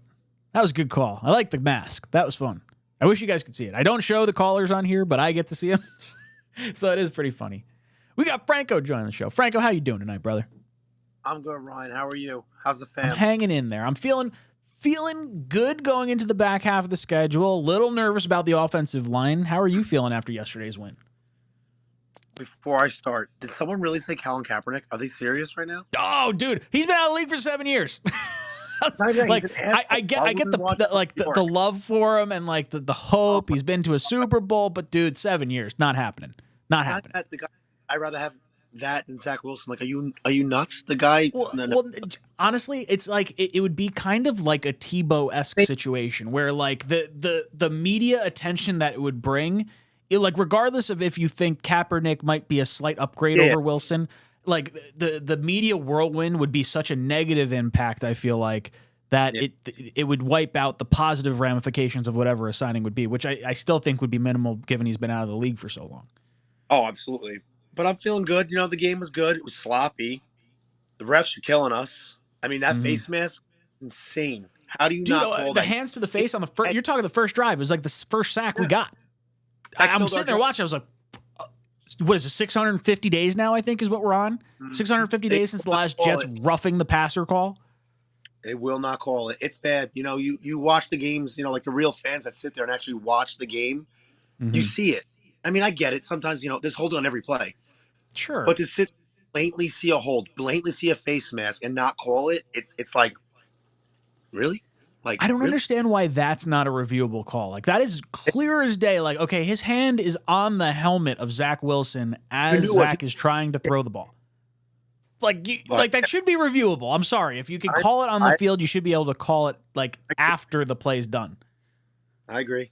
And then seeing AVT get hurt, I was like, oh no. I was like, why can't we have nice? Dude, I wasn't even home. I'm sitting there. I look at the Twitter update. And I'm like, of course he's out. Of course he's out. I just put my phone down. I was like, I'm going to enjoy the rest of my day. I'm not going to think about it until I get to the call and show. Dude, I was so frustrated. Like, oh no. I was like, this isn't good. Oh, dude, our offensive line just can't catch a break. It's unreal how like injury prone our tackle position has been the last 2 years. The Jets in general. Yes. Dude, losing Rodgers on the fourth play of the season is just like the epitome of everything Jetsy in my life forever that's ever been. Like it just sums up like fucking everything. Robert Saleh's face showed a lot when that happened. He was just like, he knew it. Rodgers knew it. When he looked at the sideline and he did the slight shake of the head and sat down, it's like it's over. That was the Super Bowl hope, and it's gone. Oh, 100%. But before I go, do you think they're going to replace AVT, or do you think they're just going to go with what they got? I think Franco. I love it. And I'll eject you in 2 seconds. But I do think they roll with who they have right now. I think going into the bye week, if Mitchell or if Warren or if, fill in whatever tackle you want right now, not Brown, doesn't play up to snuff, then I do think they're going to sign a tackle. I would love to have La'el Collins come in yesterday. Everybody right now. Dude, it makes no sense. Why not bring him in? His average, so I pulled it up earlier today. His average salary cap hit the last few years, let's talk outside of his rookie contract. He had a $4 million, a $4.9 million, a $6.3 million, and a $4.4 million cap hit. The Jets have $8 million in cap space. There is no reason why the Jets cannot add an offensive tackle right now. I think you're right. I think you're just waiting to see how everyone holds up. I love it. Franco, thank you so much for the call. You've been ejected from the cockpit. I got Afram, and then I got Joe, your Atlanta Jets fan, coming up. But first, I got to get to Matthew Roman. Drop it in his first super chat. Matthew, thank you so much. I love it. If you haven't already, hit that like button. Hit it. He says, Ryan, do you feel these penalty calls against the Jets are credible? I feel like the Jets have to play 2 games within the same game, refs and the opponent. I agree. Dude, there are so many times that I'm sitting there and I'm just saying, like, just call it equally. I don't need favorable calls, but just be consistent. Just be consistent. That's all I ask. The Chiefs game, end of the game, if you're going to call the hold on Sauce, call the hold on Jermaine Johnson. Just be consistent. I'm fine with you calling the hold on Sauce. I really am. But not calling the hold on Jermaine Johnson when fucking Mahomes runs 22, 25 yards, whatever it is, right through the gap where Jermaine Johnson was held. Just call it consistently. Zach Wilson gets hit in the helmet, hand on the face. It's not a face mask, but hands to the face of the quarterback. I was like, wow, no flag? I must have seen that wrong. Nope. Replay comes up, smacks him right in the face. It feels like there's a game within the game. And you saw DJ Reed play it last week when he ran right past Mahomes. He was completely aware. He was completely aware of what this game is going on with the New York Jets. The NFL's already written off the Jets as a Super Bowl contender, as a storyline for this season. They could just be the laughing stock. That's what they've decided. Chiefs are going to win. DJ Reed comes screaming up to hit Mahomes. Mahomes still has the ball in his hand. It's a legal hit. His thought process, while I didn't hear him say anything about it, his thought process 100% was, oh man, if I hit him right now, I'm getting a flag on third down. I can't do it. And he ran past like Usain Bolt running through a 100-meter dash. Unreal. But there's a real impact to the way the refs are calling the game and how our players are forced to react to avoid those types of plays. And the Jets have been unfairly targeted in a lot of this, most notably in the roughing the passer situation. You're telling me that not one time in the last year and a half, 640, 650 days, whatever the count is at this point, we haven't had one guy hit our quarterback unnecessarily? Fuck off. Get the hell out of here. Pardon my French. Matthew, thank you so much for the super chat. It's greatly appreciated. Afram joins the show. Afram, how you doing tonight, brother? Good. How you doing? Hanging in there. Trying to stay optimistic. Losing the offensive line piece in AVT is brutal. How you feeling? I'm good. Listen, sloppy game, but you won. That's the bottom line. That's true. It's all about wins and losses. Did you see the Steelers-Ravens game? I saw a little bit of it. I saw that was just as bad. Dude, I watched it because the final play that people were criticizing, it was the Lamar Jackson throw too fast to OBJ in the end zone, I believe. It was at the end of that game. Is that right? Yeah. Yeah, I caught bits and pieces of it. He threw a horrible pick, and he's the $52 million man, so we shouldn't complain much. And I think he had a bad fumble, too, if I'm not mistaken. He got hit from behind. They were horrible. There was no reason for them to lose to the Steelers. Okay. Dude, it's brutal. That, for whatever reason, there's like, I mean, don't get me wrong. I would love me to have some Lamar Jackson, and I feel like, I mean, I guess if you knew the Achilles was going to pop on Rodgers, maybe you consider something different, but dude, $52 million for Lamar. He's got to be able to pull out a win against the Steelers. They've had two back-to-back losses right now that are not where they should be. Yeah, he doesn't look like a pocket passer, that's for sure. But that's speaking of penalties, man, I think if hit Zach with a 2x4, I don't think they'll call a penalty for us. Dude, speaking of that, it feels like Tommy Boy where they're sitting at the restaurant. They're like, "Oh, my face hurts really bad right here. Not so much here, not so much here, but right here." And then the waitress comes up. "What the hell happened to your face?" I knew it. That's what it feels like. Everyone's talking about the Chiefs game. Whatever happened in the end zone, the Chiefs player pulls his helmet off, and the ref doesn't call a 15-yard automatic. He just tells him to put his the Chiefs are the golden boys. We got to let them win because we have the Swifties watching, and they need to make sure they have a win and a positive experience because the win for the Chiefs in that game is going to mean so much more for the NFL than the Jets upsetting the Chiefs. Yeah. There's definitely something to it. It's exposed. I mean, I don't know what, I don't want to believe the NFL's everyone rigged. Sees it. I know, and I don't want to believe it's rigged, but as a Jet fan sitting here the last 20 years watching Tom Brady get these 5-yard holding penalties in like really phantom situations, it's like, man, that just doesn't sit right with me. But I always go back to like they want the gambling money. They're not going to rig it. I don't know. It's frustrating. It really is. You know what you do? You take the 15 and take out a knee. Maybe they'll change their mind after that.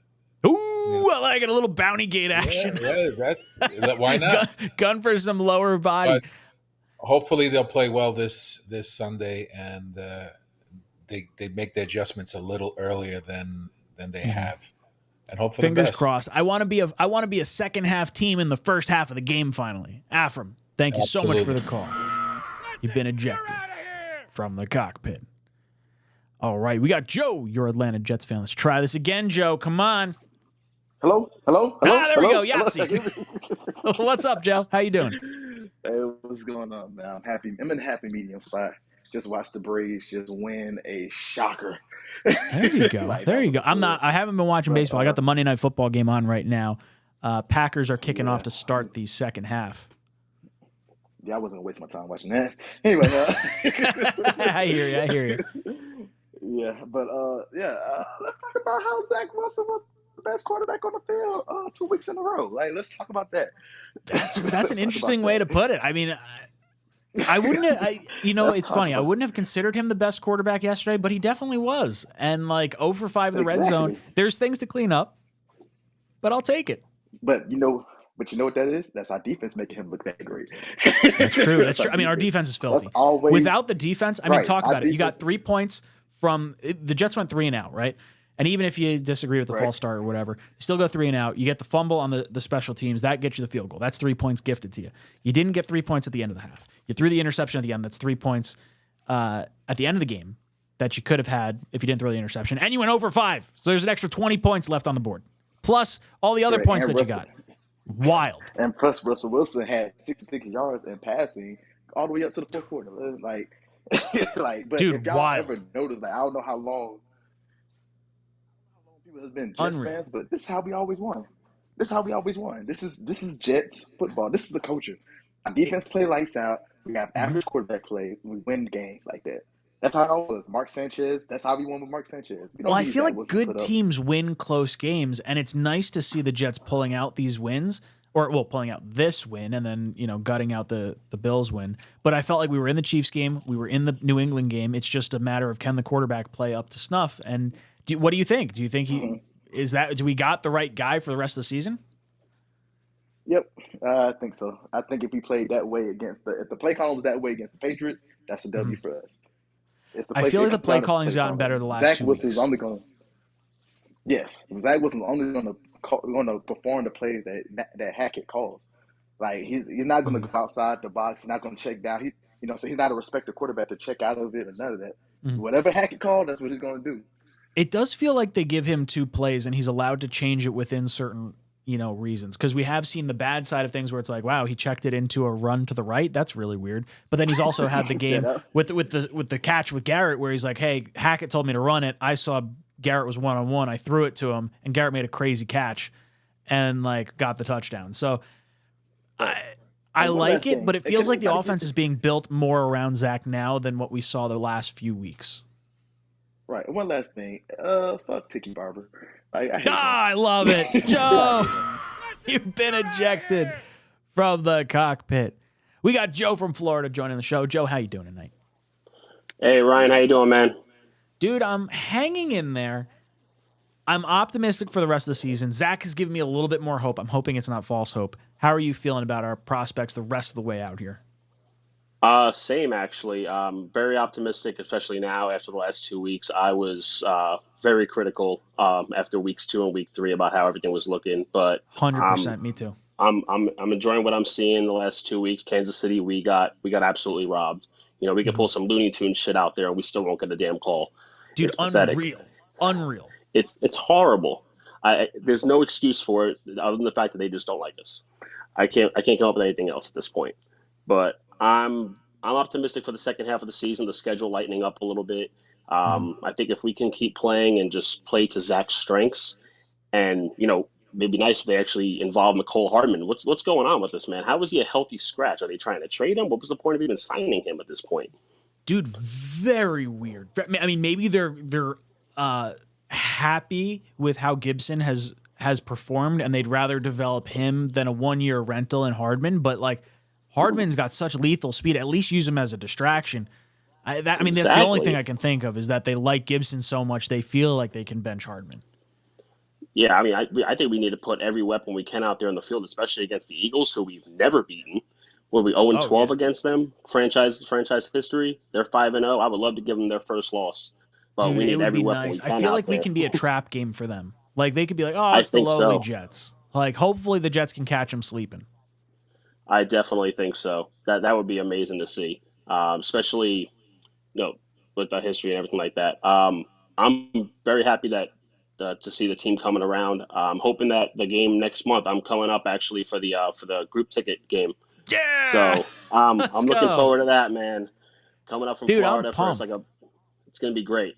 Can't wait for that. So it'd be nice to see the team. I have a lot more hope than I did a week ago. I was talking to Matt Greenby and I was like, fucking Aaron Rodgers is done. The locker room's about to implode. God damn it. We got to have tickets week 9. Damn it. We're going to be watching the floss seats. Oh, well, the Jets are turning around and the Chargers look beatable.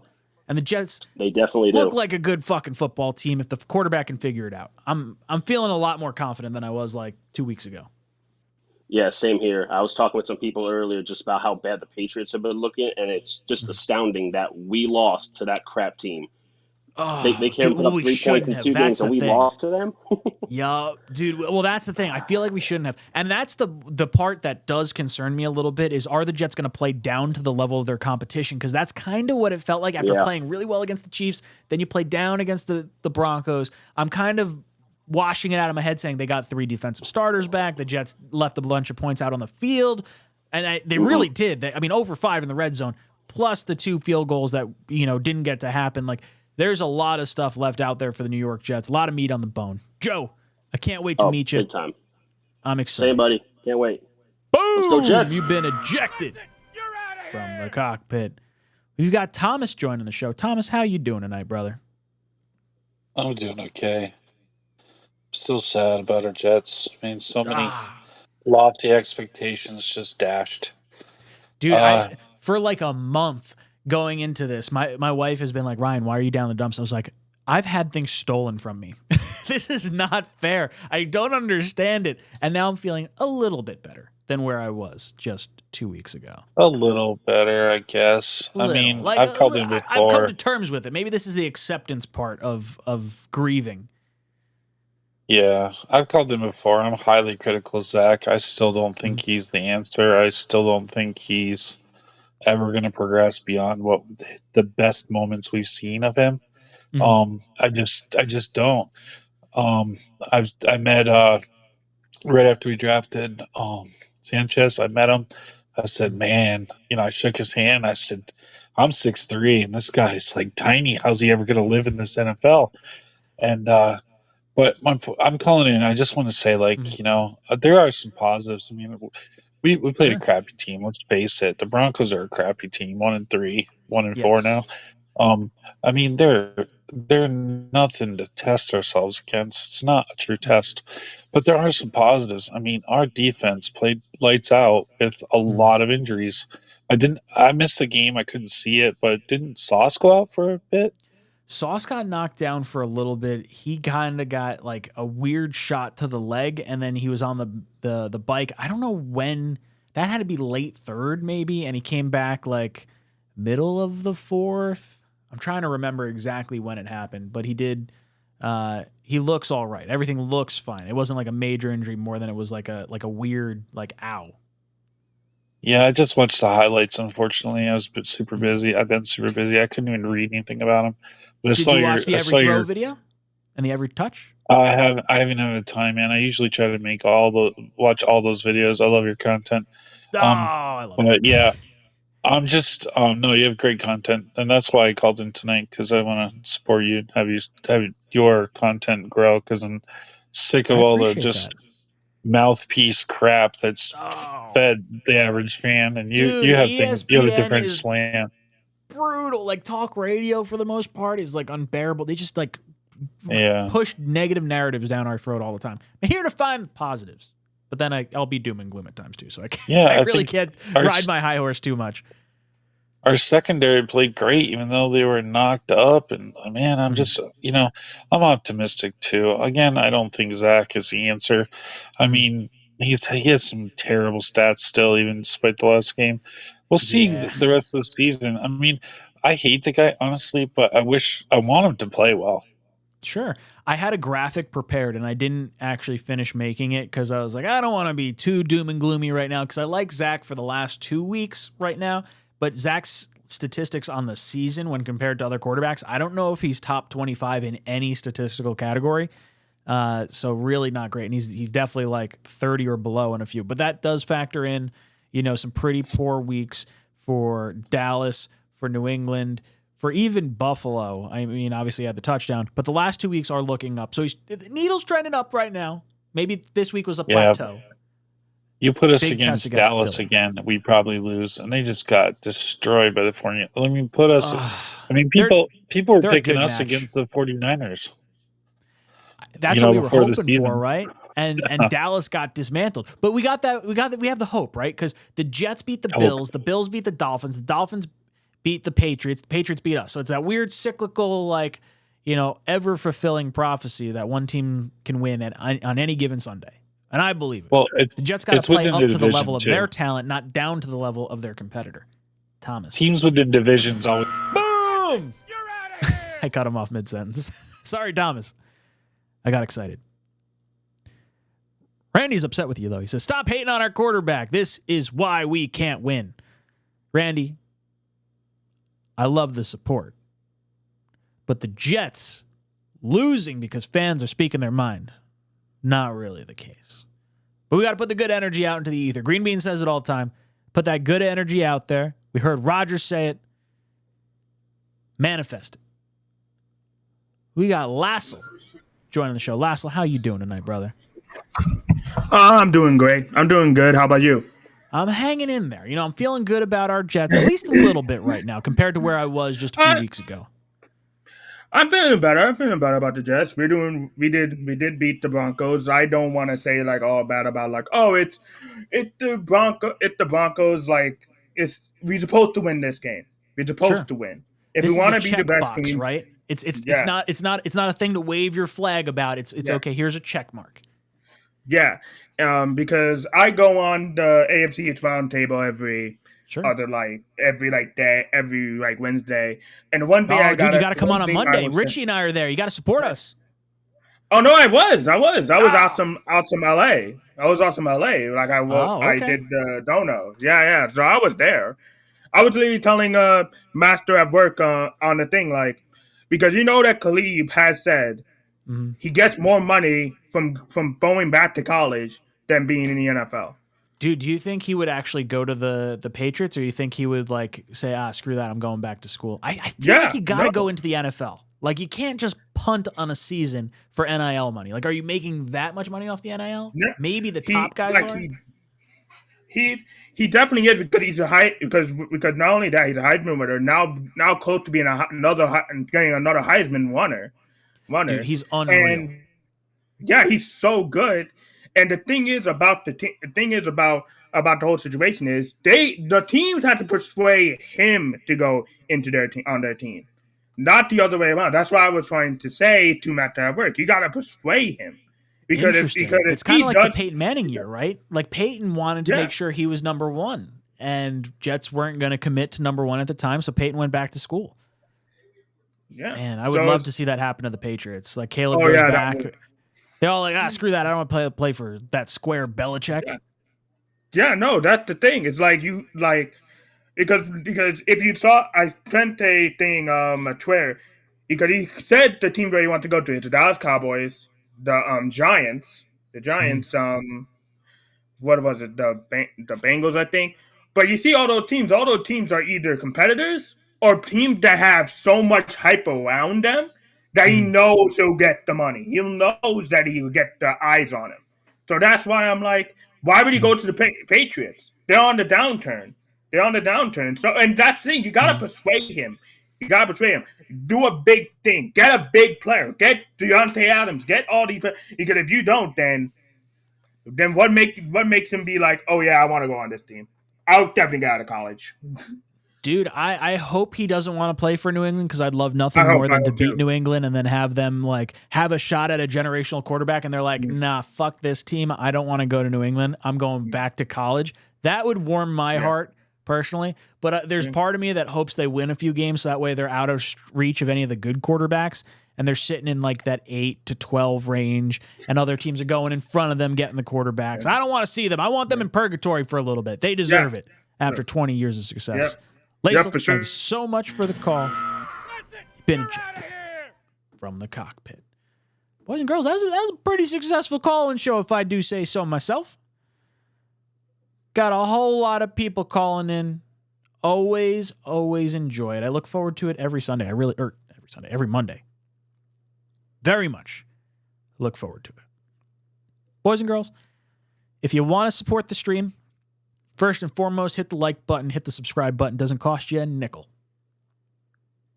If you want to do some more outside of that, you can either join the membership tier, little join button down below. You can scan the QR code too. Boom. Or share this with a friend. Tell a Jet friend about the channel. Say, hey, look, there's this weird guy on the internet that talks to a camera, yells at people, shoots a chicken out of the side of a screen, calls himself a pilot.